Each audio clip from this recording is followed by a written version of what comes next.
ਸਮੁੱਚੇ ਲੋਕਧਾਰਾ ਪਰਿਵਾਰ ਨੂੰ ਮੇਰੇ ਵੱਲੋਂ ਜਾਣੀ ਕਿ ਡਾਕਟਰ ਕੁਲਦੀਪ ਸਿੰਘ ਦੀਪ ਵੱਲੋਂ ਸਤਿ ਸ਼੍ਰੀ ਅਕਾਲ। ਦੋ ਬਹੁਤ ਵੱਡੇ ਵਿਦਵਾਨ ਹੋਏ ਨੇ ਨਾਟਕ ਦੇ। ਇੱਕ ਵਿਦਵਾਨ ਯੂਨਾਨ ਦਾ ਹੋਇਆ ਅਰਸਤੂ, ਦੂਜਾ ਵਿਦਵਾਨ ਭਰਤ ਮੁਨੀ ਜੋ ਸੰਸਕ੍ਰਿਤ ਨਾਟਕ ਪਰੰਪਰਾ ਦੇ ਵਿੱਚ ਆਉਂਦਾ, ਜਿਨ੍ਹਾਂ ਦੀ ਕਿਤਾਬ ਹੈ ਨਾਟ ਸ਼ਾਸਤਰ। ਅਤੇ ਅਰਸਤੂ ਦੀ ਕਿਤਾਬ ਹੈਗੀ ਹੈ ਜਿਹੜੀ ਕਾਵਿ ਸ਼ਾਸਤਰ। ਇਹ ਦੋਨੇ ਕਿਤਾਬਾਂ ਨਾਟਕ ਦੀਆਂ ਮੁੱਢਲੀਆਂ ਕਿਤਾਬਾਂ ਮੰਨੀ ਜਾਂਦੀਆਂ ਨੇ। ਅਤੇ ਅਰਸਤੂ ਇੱਕ ਬਹੁਤ ਖੂਬਸੂਰਤ ਗੱਲ ਕਹਿੰਦਾ ਹੈ ਕਿ ਜਿਹੜਾ ਨਾਟਕ ਹੈ ਉਹ ਸਾਡਾ ਕਥਾਰਸਿਸ ਕਰਦਾ ਹੈ। ਇਹ ਸ਼ਬਦ ਸ਼ਾਇਦ ਤੁਸੀਂ ਤੁਹਾਡੇ 'ਚੋਂ ਬਹੁਤ ਸਾਰਿਆਂ ਨੇ ਪਹਿਲੀ ਵਾਰ ਸੁਣਿਆ ਹੋਵੇ। ਕਥਾਰਸਿਸ ਕੀ ਹੁੰਦਾ ਹੈ? ਮੈਂ ਛੋਟੀ ਜਿਹੀ ਐਗਜ਼ਾਮਪਲ ਨਾਲ, ਇਹ ਬਹੁਤ ਵੱਡਾ ਕਨਸੈਪਟ ਹੈ, ਛੋਟੀ ਜਿਹੀ ਐਗਜ਼ਾਮਪਲ ਨਾਲ ਮੈਂ ਇਸ ਨੂੰ ਤੁਹਾਡੇ ਸਾਹਮਣੇ ਗੱਲ ਕਰਨ ਦੀ ਕੋਸ਼ਿਸ਼ ਕਰੂੰਗਾ। ਜਦੋਂ ਅਸੀਂ ਫਿਲਮ ਦੇਖਣ ਜਾਂਦੇ ਹਾਂ ਉਦਾਹਰਨ ਦੇ ਤੌਰ 'ਤੇ, ਤਾਂ ਫਿਲਮ ਦਾ ਆਖਰੀ ਸੀਨ ਆਮ ਤੌਰ 'ਤੇ ਫਿਲਮਾਂ ਦੇ ਵਿੱਚ ਇੱਕੋ ਜਿਹਾ ਹੁੰਦਾ, ਜਿਹਦੇ ਵਿੱਚ ਹੀਰੋ ਨੂੰ ਬੰਨ੍ਹ ਲਿਆ ਜਾਂਦਾ ਹੈ ਅਤੇ ਜਿਹੜਾ ਵਿਲਨ ਹੈ ਉਹਦਾ ਜਿਹੜਾ ਪਿਸਤੌਲ ਹੈ ਉਹ ਹੀਰੋ ਦੀ ਇੱਥੇ ਪੁੜਪੜੀ 'ਤੇ ਟਿਕਿਆ ਹੁੰਦਾ ਹੈ। ਅਤੇ ਸਾਰੇ ਹਾਲ ਦੇ ਵਿੱਚ ਬੈਠੇ ਦਰਸ਼ਕਾਂ ਦੀਆਂ ਧੜਕਣਾਂ ਨਾ ਤੇਜ਼ ਹੋਈਆਂ ਹੁੰਦੀਆਂ ਨੇ, ਦਿਲ ਧੜਕ ਰਿਹਾ ਹੁੰਦਾ ਉਹਨਾਂ ਦਾ। ਜਦੋਂ ਵਿਲਨ ਕਹਿੰਦਾ ਕਿ ਮੈਂ 3 ਗਿਣੂੰਗਾ, ਫਿਰ ਉਹ ਕਹਿੰਦਾ 1, ਧੜਕਣਾਂ ਸਾਡੀਆਂ ਵੱਧ ਜਾਂਦੀਆਂ ਨੇ। ਫਿਰ ਕਹਿੰਦਾ 2, ਧੜਕਣਾਂ ਹੋਰ ਵੱਧ ਜਾਂਦੀਆਂ ਨੇ। ਉਹਦੇ 3 ਕਹਿਣ ਤੋਂ ਪਹਿਲਾਂ ਕੋਈ ਬੰਦਾ ਆ ਕੇ ਨਾ ਉਹਦਾ ਪਿਸਤੌਲ ਥੱਲੇ ਡੇਗ ਲੈਂਦਾ ਹੈ ਅਤੇ ਸਾਰਾ ਹਾਲ ਤਾੜੀਆਂ ਦੇ ਨਾਲ ਗੂੰਜਣ ਲੱਗ ਜਾਂਦਾ ਹੈ। ਦਰਸ਼ਕਾਂ ਨੂੰ ਰਾਹਤ ਮਹਿਸੂਸ ਹੁੰਦੀ ਹੈ। ਹੁਣ ਦਰਸ਼ਕਾਂ ਨੂੰ ਰਾਹਤ ਕਿਉਂ ਮਹਿਸੂਸ ਹੁੰਦੀ ਹੈ? ਹਾਲਾਂਕਿ ਦਰਸ਼ਕਾਂ ਨੂੰ ਪਤਾ ਹੈ ਕਿ ਅਸੀਂ ਫਿਲਮ ਦੇਖ ਰਹੇ ਹਾਂ। ਫਿਲਮ ਦੇ ਵਿੱਚ ਜਿਹੜੇ ਬੰਦਾ ਮਰ ਰਿਹਾ ਸੀ ਉਹ ਬੰਦੇ ਨੇ ਅਗਲੀ ਫਿਲਮ ਦੇ ਵਿੱਚ ਫੇਰ ਆ ਜਾਣਾ, ਉਹ ਇੱਕ ਐਕਟਰ ਹੈ। ਇਹਦਾ ਮਤਲਬ ਇਹ ਹੈ ਕਿ ਜਿਹੜਾ ਨਾਇਕ ਹੁੰਦਾ ਨਾ ਉਹ ਸਾਡੇ ਅੰਦਰ ਜਿਉਂਦਾ ਹੁੰਦਾ ਹੈ। ਅਤੇ ਕੋਈ ਵੀ ਬੰਦਾ ਆਪਣੇ ਅੰਦਰਲੇ ਨਾਇਕ ਨੂੰ ਮਰਨ ਨਹੀਂ ਦੇਣਾ ਚਾਹੁੰਦਾ। ਜਦੋਂ ਸਾਡੇ ਅੰਦਰਲਾ ਨਾਇਕ ਮਰਦਾ ਹੈ ਤਾਂ ਉਦੋਂ ਸਾਨੂੰ ਪੀੜ ਹੁੰਦੀ ਹੈ। ਫਿਲਮ ਵਾਲਾ ਨਾਇਕ ਬੇਸਿਕਲੀ ਸਾਡੇ ਅੰਦਰਲਾ ਨਾਇਕ ਹੁੰਦਾ ਅਤੇ ਅਸੀਂ ਕਦੇ ਨਹੀਂ ਚਾਹੁੰਦੇ ਕਿ ਸਾਡਾ ਅੰਦਰਲਾ ਨਾਇਕ ਮਰੇ। ਹੁਣ ਉਦੋਂ ਬਾਅਦ ਉਹੀ ਪਿਸਤੌਲ ਫਿਰ ਨਾਇਕ ਦੇ ਹੱਥ 'ਚ ਆ ਜਾਂਦੀ ਹੈ ਅਤੇ ਨਾਇਕ ਖਲਨਾਇਕ ਨੂੰ ਕੁੱਟਦਾ ਹੈ, ਮਾਰਦਾ ਹੈ। ਅਸੀਂ ਬਹੁਤ ਨਜ਼ਾਰੇ ਲੈਂਦੇ ਹਾਂ। ਸਾਨੂੰ ਇਹ ਲੱਗਦਾ ਹੁੰਦਾ ਜੇ ਅਸੀਂ ਕੋਲੇ ਹੁੰਦੇ 2-4 ਅਸੀਂ ਵੀ ਮਾਰ ਦਿੰਦੇ ਉਹਦੇ। ਇਹਦਾ ਮਤਲਬ ਜਦੋਂ ਖਲਨਾਇਕ ਮਰਦਾ ਉਹਨੂੰ ਉਦੋਂ ਖਾਸ ਕਿਸਮ ਦੀ ਇੱਕ ਸੰਤੁਸ਼ਟੀ ਹੁੰਦੀ ਹੈ। ਇਸੇ ਕਰਕੇ ਅਸੀਂ ਖਲਨਾਇਕ ਦੇ ਮਰਨ 'ਤੇ ਚਾਮੜਾ ਪਾਉਂਦੇ ਹਾਂ, ਖੁਸ਼ੀ ਮਨਾਉਂਦੇ ਹਾਂ। ਹੁਣ ਇਹ ਬਹੁਤ ਵੱਡਾ ਕਨਸੈਪਟ ਹੈ ਸਮਾਜ ਦੇ ਪ੍ਰਸੰਗ ਦੇ ਵਿੱਚ, ਕਿ ਸਮਾਜ ਦੇ ਵਿੱਚ ਹਰ ਬੰਦਾ ਚਾਹੁੰਦਾ ਕਿ ਨਾਇਕ ਜਿਉਂਦੇ ਰਹਿਣ। ਨਾਇਕ ਚਾਹੇ ਬਾਬਾ ਨਾਨਕ ਸੀ, ਨਾਇਕ ਚਾਹੇ ਭਗਤ ਸਿੰਘ ਸੀ, ਨਾਇਕ ਚਾਹੇ ਅੱਜ ਦੇ ਦੌਰ ਦੇ ਵਿੱਚ ਨੇ ਚੰਗਾ ਕੰਮ ਕਰਨ ਵਾਲੇ ਲੋਕ, ਅਤੇ ਹਰ ਬੰਦਾ ਚਾਹੁੰਦਾ ਕਿ ਖਲਨਾਇਕ ਜਿਉਂਦੇ ਨਾ ਰਹਿਣ। ਫਿਲਮਾਂ, ਨਾਟਕ, ਕਹਾਣੀਆਂ, ਸਾਹਿਤ, ਇਹ ਸਾਰਾ ਕੁਝ ਨਾਇਕ ਨੂੰ ਪ੍ਰਮੋਟ ਕਰਨ ਵਾਸਤੇ ਹੈ, ਖਲਨਾਇਕ ਦੀ ਪਛਾਣ ਕਰਨ ਲਈ ਅਤੇ ਖਲਨਾਇਕ ਨੂੰ ਮਾਰਨ ਲਈ ਹੈ। ਅਤੇ ਜਦੋਂ ਅਸੀਂ ਕੋਈ ਫਿਲਮ ਦੇਖਦੇ ਹਾਂ, ਕੋਈ ਨਾਟਕ ਦੇਖਦੇ ਹਾਂ, ਕੋਈ ਕਹਾਣੀ ਪੜ੍ਹਦੇ ਹਾਂ, ਕੋਈ ਕਵਿਤਾ ਪੜ੍ਹਦੇ ਹਾਂ, ਤਾਂ ਬੇਸਿਕਲੀ ਉਹ ਸਾਡੇ ਅੰਦਰਲੇ ਨਾਇਕ ਨੂੰ ਜਿਉਂਦਾ ਰੱਖਣ ਵਾਸਤੇ ਹੁੰਦੀਆਂ ਨੇ ਅਤੇ ਸਾਡੇ ਅੰਦਰਲੇ ਖਲਨਾਇਕ ਨੂੰ ਮਾਰਨ ਵਾਸਤੇ ਹੁੰਦੀਆਂ ਨੇ। ਬੜੀ ਛੋਟੀ ਜਿਹੀ ਗੱਲ ਹੈ ਕਿ ਜੇ ਤੁਹਾਡੇ ਗੁਆਂਢ ਦੇ ਵਿੱਚ ਕੋਈ ਵੈਲੀ ਬੰਦਾ ਆ ਕੇ ਰਹਿਣ ਲੱਗ ਜੇ ਅਤੇ ਤੁਸੀਂ ਬਹੁਤ ਕਮਜ਼ੋਰ ਹੋ, ਤੁਸੀਂ ਉਹਦਾ ਵਿਰੋਧ ਨਾ ਕਰ ਸਕਦੇ ਹੋ, ਤਾਂ ਤੁਹਾਡੀ ਕੀ ਸਥਿਤੀ ਹੋਊਗੀ? ਤੁਸੀਂ ਅੰਦਰ ਅੰਦਰ ਕੁੜ ਰਹੇ ਹੋਵੋਗੇ, ਪਰ ਤੁਸੀਂ ਤਾਂ ਕਰ ਕੁਛ ਨਹੀਂ ਰਹੇ ਹੋਵੋਗੇ। ਫਿਰ ਅਚਾਨਕ ਤੁਹਾਡੇ ਗੁਆਂਢ ਦੇ ਵਿੱਚ ਇੱਕ ਭਲਵਾਨ ਕਿਸਮ ਦਾ ਬੰਦਾ ਆ ਕੇ ਰਹਿਣ ਲੱਗ ਜਾਂਦਾ ਅਤੇ ਉਹ ਜਿਹੜਾ ਵੈਲੀ ਹੈ ਜਦੋਂ ਖੰਗੂਰਾ ਮਾਰਦਾ, ਜਦੋਂ ਲਲਕਰਾ ਮਾਰਦਾ, ਭਲਵਾਨ ਜਾ ਕੇ ਉਹਨੂੰ ਢਾਹ ਲੈਂਦਾ ਅਤੇ ਤੁਸੀਂ ਕੋਠੇ 'ਤੇ ਖੜ੍ਹ ਕੇ ਦੇਖਦੇ ਹੋ ਉਹਨੂੰ, ਅਤੇ ਫਿਰ ਤੁਹਾਨੂੰ ਲੱਗਦਾ ਕਿ ਇਹ ਭਲਵਾਨ ਨਹੀਂ ਉਹਨੂੰ ਕੁੱਟ ਰਿਹਾ, ਮੈਂ ਕੁੱਟ ਰਿਹਾ। ਇਹ ਹੈ ਨਾਇਕ ਅਤੇ ਖਲਨਾਇਕ ਦੀ ਪਛਾਣ। ਫਿਲਮਾਂ, ਨਾਟਕ, ਕਹਾਣੀਆਂ, ਇਹ ਸਾਰੀਆਂ ਦਾ ਪਰਪਸ ਇੱਕੋ ਹੀ ਹੈ ਕਿ ਸਾਡੇ ਅੰਦਰਲਾ ਨਾਇਕ ਜਿਉਂਦਾ ਰਹੇ। ਜਦੋਂ ਨਾਇਕ ਜਿਉਂਦਾ ਰਹਿੰਦਾ ਅਤੇ ਖਲਨਾਇਕ ਮਰਦਾ, ਉਦੋਂ ਸਾਡੇ ਭਾਵਨਾਵਾਂ ਦੀ ਨਿਕਾਸੀ ਹੁੰਦੀ ਹੈ, ਜਿਹਨੂੰ ਅਰਸਤੂ ਕਥਾਰਸਿਸ ਕਹਿੰਦਾ ਹੈ। ਅੱਜ ਤੱਕ ਅਸੀਂ ਚੰਗੇ ਗੀਤ ਸੁਣਦੇ ਹਾਂ, ਅੱਜ ਤੱਕ ਅਸੀਂ ਚੰਗੀਆਂ ਫਿਲਮਾਂ ਦੇਖਦੇ ਹਾਂ, ਅੱਜ ਤੱਕ ਅਸੀਂ ਨਾਟਕ ਦੇਖਦੇ ਹਾਂ, ਅੱਜ ਤੱਕ ਅਸੀਂ ਕਹਾਣੀਆਂ ਪੜ੍ਹਦੇ ਹਾਂ। ਇਹ ਸਾਰੀਆਂ ਇਸ ਕਰਕੇ ਹੀ ਪੜ੍ਹਦੇ ਹਾਂ ਕਿ ਇਹ ਸਾਰਾ ਲਿਟਰੇਚਰ ਸਾਡੀਆਂ ਭਾਵਨਾਵਾਂ ਦੀ ਨਿਕਾਸੀ ਕਰਦਾ ਹੈ, ਸਾਡਾ ਕਥਾਰਸਿਸ ਕਰਦਾ ਹੈ ਅਤੇ ਬੰਦਾ ਰਿਲੈਕਸ ਹੋ ਜਾਂਦਾ ਹੈ, ਸਕੂਨ ਮਿਲ ਜਾਂਦਾ ਹੈ, ਸ਼ਾਂਤੀ ਮਿਲ ਜਾਂਦੀ ਹੈ ਉਸ ਨੂੰ। ਜਦੋਂ ਅਸੀਂ ਫਿਲਮ ਦੇਖ ਕੇ ਥੀਏਟਰ ਹਾਲ 'ਚੋਂ ਬਾਹਰ ਨਿਕਲਦੇ ਹਾਂ, ਨਾਟਕ ਦੇਖ ਕੇ ਬਾਹਰ ਨਿਕਲਦੇ ਹਾਂ, ਕੋਈ ਚੰਗੀ ਕਹਾਣੀ ਪੜ੍ਹ ਕੇ ਕਿਤਾਬ ਨੂੰ ਮੂਧਾ ਮਾਰ ਦਿੰਦੇ ਹਾਂ, ਤਾਂ ਕਿੰਨੇ ਰਿਲੈਕਸ ਮਹਿਸੂਸ ਕਰਦੇ ਹਾਂ। ਬੰਦੇ ਦਾ ਰਿਲੈਕਸ ਹੋਣਾ ਬਹੁਤ ਵੱਡੀ ਗੱਲ ਹੈ, ਜਿਹਦੇ ਵਿੱਚ ਥੀਏਟਰ ਦਾ ਬਹੁਤ ਵੱਡਾ ਰੋਲ ਹੈ। ਉਸ ਤੋਂ ਅਗਲੀ ਗੱਲ ਹੁਣ ਆਪਾਂ ਅੱਗੇ ਤੁਰਦੇ ਹਾਂ। ਉਸ ਤੋਂ ਅਗਲੀ ਗੱਲ ਹੈ ਕਮਿਊਨੀਕੇਸ਼ਨ ਸਕਿੱਲਸ ਦੀ। ਆਪਾਂ ਨਾਲ ਨਾਲ ਨਾਟਕਾਂ ਦੇ ਹਵਾਲੇ ਵੀ ਗੱਲ ਕਰਾਂਗੇ। ਨਾਟਕ ਤੁਹਾਨੂੰ ਕਮਿਊਨੀਕੇਟ ਕਰਨਾ ਸਿਖਾਉਂਦਾ ਹੈ। ਇਸ ਸੰਸਾਰ ਦੇ ਵਿੱਚ ਇਹ ਸਭ ਤੋਂ ਵੱਡੀ ਗੱਲ ਹੈ ਕਿ ਤੁਸੀਂ ਆਪਣੇ ਆਪ ਨੂੰ ਕਮਿਊਨੀਕੇਟ ਕਰ ਸਕਦੇ ਹੋ। ਸਾਡੇ ਅੰਦਰ ਬਹੁਤ ਸਾਰੀਆਂ ਹੈਜ਼ੀਟੇਸ਼ਨਸ ਹੁੰਦੀਆਂ ਨੇ, ਅਸੀਂ ਕਈ ਵਾਰੀ ਪ੍ਰੋਪਰ ਬੋਲ ਨਹੀਂ ਸਕਦੇ ਹੈਗੇ, ਸਾਡਾ ਕੌਨਫੀਡੈਂਸ ਲੂਜ਼ ਹੋ ਜਾਂਦਾ ਹੈ। ਨਾਟਕ ਸਾਡੇ ਅੰਦਰ ਇਹ ਸਕਿੱਲਸ ਪੈਦਾ ਕਰਦਾ ਹੈ। ਨਾਟਕ ਦਾ ਫੋਕਸ ਇਕੱਲੀ ਆਵਾਜ਼ 'ਤੇ ਨਹੀਂ ਹੁੰਦਾ ਹੈਗਾ, ਇਕੱਲੇ ਬੋਲ 'ਤੇ ਨਹੀਂ ਹੁੰਦਾ ਹੈਗਾ। 4 ਤਰੀਕੇ ਹੁੰਦੇ ਨੇ ਨਾਟਕ ਦੇ ਵਿੱਚ। ਇਹਨੂੰ ਟੈਕਨੀਕਲ ਭਾਸ਼ਾ ਦੇ ਵਿੱਚ ਜਿਹੜਾ ਸਾਡਾ ਭਾਰਤੀ ਨਾਟ ਸ਼ਾਸਤਰ ਦਾ ਲੇਖਕ ਹੈ ਜਿਹੜਾ ਭਰਤ ਮੁਨੀ, ਉਹ 4 ਚੀਜ਼ਾਂ ਕਹਿੰਦਾ ਕਿ ਇੱਕ ਹੁੰਦਾ ਅੰਗਿਕ, ਇੱਕ ਵਾਚਕ, ਇੱਕ ਆਹਾਰੀਆ ਅਤੇ ਇੱਕ ਸਾਤਵਿਕ। ਅੰਗਿਕ ਹੁੰਦਾ ਹੈ ਅੰਗਾਂ ਰਾਹੀਂ ਕਮਿਊਨੀਕੇਟ ਕਰਨਾ। ਸਾਡੇ ਜਿਹੜੇ ਅੰਗ ਨੇ ਇਹ ਬੋਲਦੇ ਹੁੰਦੇ ਨੇ। ਮੇਰੇ ਹੱਥ ਬੋਲ ਰਹੇ ਨੇ ਨਾਲ, ਅੱਖਾਂ ਬੋਲ ਰਹੀਆਂ ਨੇ ਨਾਲ, ਬੰਦਾ ਨੱਕ ਚੜਾਉਂਦਾ ਹੈ, ਬੰਦਾ ਬੁੱਲ੍ਹ ਮਚਕੋੜਦਾ ਹੈ, ਅੱਖਾਂ ਨਾਲ ਬੰਦਾ ਗੱਲਾਂ ਕਰਦਾ ਹੈ। ਇਹਨੂੰ ਕਹਿੰਦੇ ਨੇ ਅੰਗਾਂ ਦੀ ਭਾਸ਼ਾ।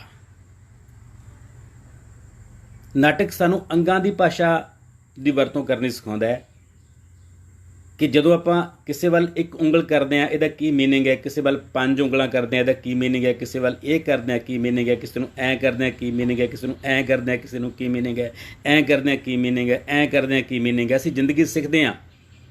ਇਹ ਸਾਰੀ ਅੰਗਾਂ ਦੀ ਜ਼ੁਬਾਨ ਹੈ ਜਿਹੜੀ ਥੀਏਟਰ ਦੇ ਵਿੱਚ ਵਰਤੀ ਜਾਂਦੀ ਹੈ ਅਤੇ ਬਹੁਤ ਪਾਵਰਫੁਲ ਤਰੀਕੇ ਨਾਲ ਵਰਤੀ ਜਾਂਦੀ ਹੈ। ਬਹੁਤ ਵਾਰ ਐਕਟਰ ਜਿਹੜੇ ਬੋਲਦੇ ਨਹੀਂ ਹੁੰਦੇ ਹੈਗੇ, ਸਿਰਫ ਇਸ਼ਾਰੇ ਕਰਦੇ ਨੇ। ਚਾਰਲੀ ਚੈਪਲਿਨ ਦਾ ਤੁਸੀਂ ਨਾਂ ਸੁਣਿਆ ਹੋਣਾ, ਉਹਨੇ ਕੰਮ ਹੀ ਮੂਕ ਫਿਲਮਾਂ ਦੇ ਵਿੱਚ ਕੀਤਾ ਹੈ। ਉਹ ਦੁਨੀਆ ਦੇ ਵਿੱਚ ਐਕਟਰ ਹੀ ਇਸ ਕਰਕੇ ਵੱਡਾ ਸੀ ਕਿ ਉਹਦੇ ਕੋਲ ਅੰਗਾਂ ਦੀ ਜ਼ੁਬਾਨ ਸੀ। ਉਦੋਂ ਸਾਡੀਆਂ ਫਿਲਮਾਂ ਦੇ ਵਿੱਚ ਜ਼ੁਬਾਨ ਤਾਂ ਹੁੰਦੀ ਹੀ ਨਹੀਂ ਸੀ। ਸੋ ਇਹ ਪਹਿਲੀ ਜ਼ੁਬਾਨ ਹੈ ਜਿਹੜੀ ਥੀਏਟਰ ਸਾਨੂੰ ਸਿਖਾਉਂਦਾ, ਪਹਿਲੀ ਕਮਿਊਨੀਕੇਸ਼ਨ ਸਕਿੱਲ ਹੈ ਜਿਹੜੀ ਥੀਏਟਰ ਸਾਨੂੰ ਸਿਖਾਉਂਦਾ ਹੈ। ਇਹਨੂੰ ਕਹਿੰਦੇ ਨੇ ਅੰਗਿਕ ਅਭਿਨੈ। ਉਦੋਂ ਬਾਅਦ ਹੈਗਾ ਵਾਚਕ, ਵਾਚ ਬੋਲਣਾ। ਜਿਵੇਂ ਮੈਂ ਬੋਲ ਰਿਹਾ, ਬੋਲਣਾ ਇੱਕ ਸਕਿੱਲ ਹੈ। ਤੁਸੀਂ ਦੇਖਿਆ ਹੋਣਾ ਕਿ ਜਿਹੜੇ ਬੰਦੇ ਸਟੇਜਾਂ 'ਤੇ ਨਹੀਂ ਬੋਲਦੇ ਜਾਂ ਜਿਨ੍ਹਾਂ ਬੰਦਿਆਂ ਨੂੰ ਬੋਲਣ ਦਾ ਵਿਸ਼ਵਾਸ ਨਹੀਂ ਹੁੰਦਾ ਹੈਗਾ, ਜਦੋਂ ਉਹਨਾਂ ਨੂੰ ਕਿਤੇ ਸਾਹਮਣੇ ਬੋਲਣ ਲਈ ਖੜ੍ਹਾ ਕਰਤਾ ਜਾਵੇ ਤਾਂ ਉਹ ਆਮ ਤੌਰ 'ਤੇ ਦਰਸ਼ਕਾਂ ਦੀਆਂ ਅੱਖਾਂ 'ਚ ਅੱਖਾਂ ਪਾ ਕੇ ਗੱਲ ਨਹੀਂ ਕਰਦੇ ਹੈਗੇ, ਜਾਂ ਇੱਕ ਪਾਸੇ ਦੇਖ ਕੇ ਗੱਲ ਕਰੀ ਜਾਣਗੇ, ਦੂਜੇ ਪਾਸੇ ਦੇ ਦਰਸ਼ਕਾਂ ਨਾਲ ਗੱਲ ਨਹੀਂ ਕਰ ਸਕਦੇ ਹੈਗੇ। ਕਲਾਸ ਦੇ ਵਿੱਚ ਜਦੋਂ ਕਿਸੇ ਬੱਚੇ ਨੂੰ ਅਸੀਂ ਖੜ੍ਹਾ ਕਰ ਦਿੰਦੇ ਹਾਂ ਤਾਂ ਉਹ ਬੱਚਾ ਹੈਗਾ ਨਾ, ਉਹ ਜਾਂ ਤਾਂ ਕੁੜੀਆਂ ਵਾਲੇ ਪਾਸੇ ਦੇਖ ਕੇ ਗੱਲ ਕਰੀ ਜਾਊਗਾ, ਜੇ ਕੁੜੀ ਹੈ, ਜੇ ਮੁੰਡਾ ਤਾਂ ਮੁੰਡਿਆਂ ਵਾਲੇ ਪਾਸੇ ਦੇਖ ਕੇ ਗੱਲ ਕਰੀ ਜਾਊਗਾ। ਮੁੰਡਾ ਕੁੜੀਆਂ ਵਾਲੇ ਪਾਸੇ ਨਹੀਂ ਦੇਖਦਾ, ਕੁੜੀਆਂ ਮੁੰਡੇ ਵਾਲੇ ਪਾਸੇ ਨਹੀਂ ਦੇਖਦੀਆਂ ਹੈਗੀਆਂ। ਜਾਂ ਅਸੀਂ ਜਦੋਂ ਅਕਸਰ ਸਟੇਜਾਂ 'ਤੇ ਬੋਲਦੇ ਹਾਂ ਸਾਡੇ ਨਾਲ ਵੀ ਇਸ ਤਰ੍ਹਾਂ ਹੁੰਦਾ ਹੈ। ਅਤੇ ਵਧੀਆ ਬੁਲਾਰਾ ਕਿਹੜਾ ਹੁੰਦਾ ਹੈ? ਉਹ ਹੁੰਦਾ ਹੈ ਜਿਹਦੇ ਵਿੱਚ ਪਹਿਲਾ ਅਤੇ ਆਖਰੀ, ਸੱਜੇ ਅਤੇ ਖੱਬੇ ਵਾਲਾ ਆਖਰੀ, ਉਹ ਦਰਸ਼ਕ ਇਹ ਮਹਿਸੂਸ ਕਰੇ ਕਿ ਇਹ ਮੇਰੇ ਨਾਲ ਗੱਲ ਕਰ ਰਿਹਾ ਹੈ। ਉਹ ਬੁਲਾਰਾ ਕਾਮਯਾਬ ਹੁੰਦਾ ਹੈ।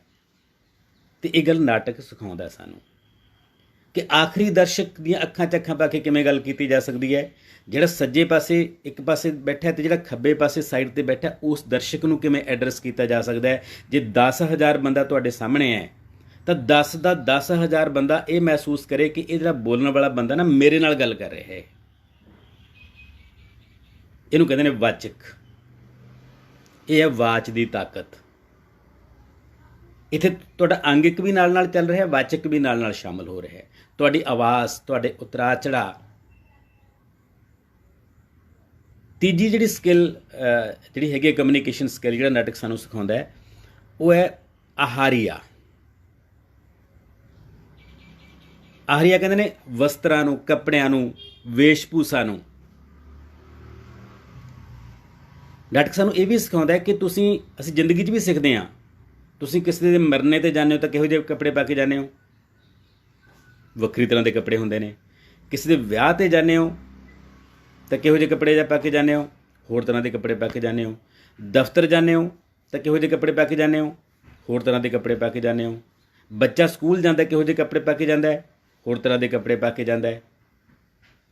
ਇਹ ਸੈਂਸ ਆਫ ਕਸਟਿਊਮ, ਪਹਿਰਾਵੇ ਦੀ ਸੈਂਸ ਹੈ ਇਹ ਨਾਟਕ ਸਾਨੂੰ ਸਿਖਾਉਂਦਾ ਹੈ, ਕਿਉਂਕਿ ਪਹਿਰਾਵਾ ਵੀ ਤੁਹਾਡੀ ਲੈਂਗੁਏਜ ਹੁੰਦਾ ਹੈ, ਪਹਿਰਾਵਾ ਵੀ ਤੁਹਾਡੀ ਭਾਸ਼ਾ ਹੁੰਦਾ ਹੈ। ਤੁਹਾਡੇ ਪਾਏ ਹੋਏ ਕੱਪੜੇ ਤੁਹਾਡੇ ਬੋਲਣ ਤੋਂ ਪਹਿਲਾਂ ਦੱਸਦੇ ਨੇ ਕਿ ਬੰਦਾ ਕੌਣ ਹੈ। ਧੌਲਾ ਸਾਹਿਬ ਨੇ ਮੇਰੀ ਫੋਟੋ ਜਿਹੜੀ ਪਾਈ ਸੀ ਤਾਂ ਉਹਦੇ ਵਿੱਚ ਭਾਵੇਂ ਮੈਂ ਕੁਝ ਬੋਲਦਾ ਨਹੀਂ ਹੈਗਾ, ਪਰ ਮੇਰੇ ਬੋਲਣ ਤੋਂ ਪਹਿਲਾਂ ਹੀ ਤੁਹਾਨੂੰ ਮੇਰੇ ਕਰੈਕਟਰ ਬਾਰੇ ਪਤਾ ਲੱਗਿਆ ਕਿ ਕੌਣ ਹੈ। ਅਸੀਂ ਸਭ ਤੋਂ ਪਹਿਲਾਂ ਕਿਸੇ ਬੰਦੇ ਬਾਰੇ ਅੰਦਾਜ਼ਾ ਉਹਦੀ ਸੂਰਤ ਤੋਂ ਦੇਖ ਕੇ ਤੇ ਉਹਦੇ ਪਹਿਰਾਵੇ ਤੋਂ ਦੇਖ ਕੇ ਲਾਉਂਦੇ ਹਾਂ।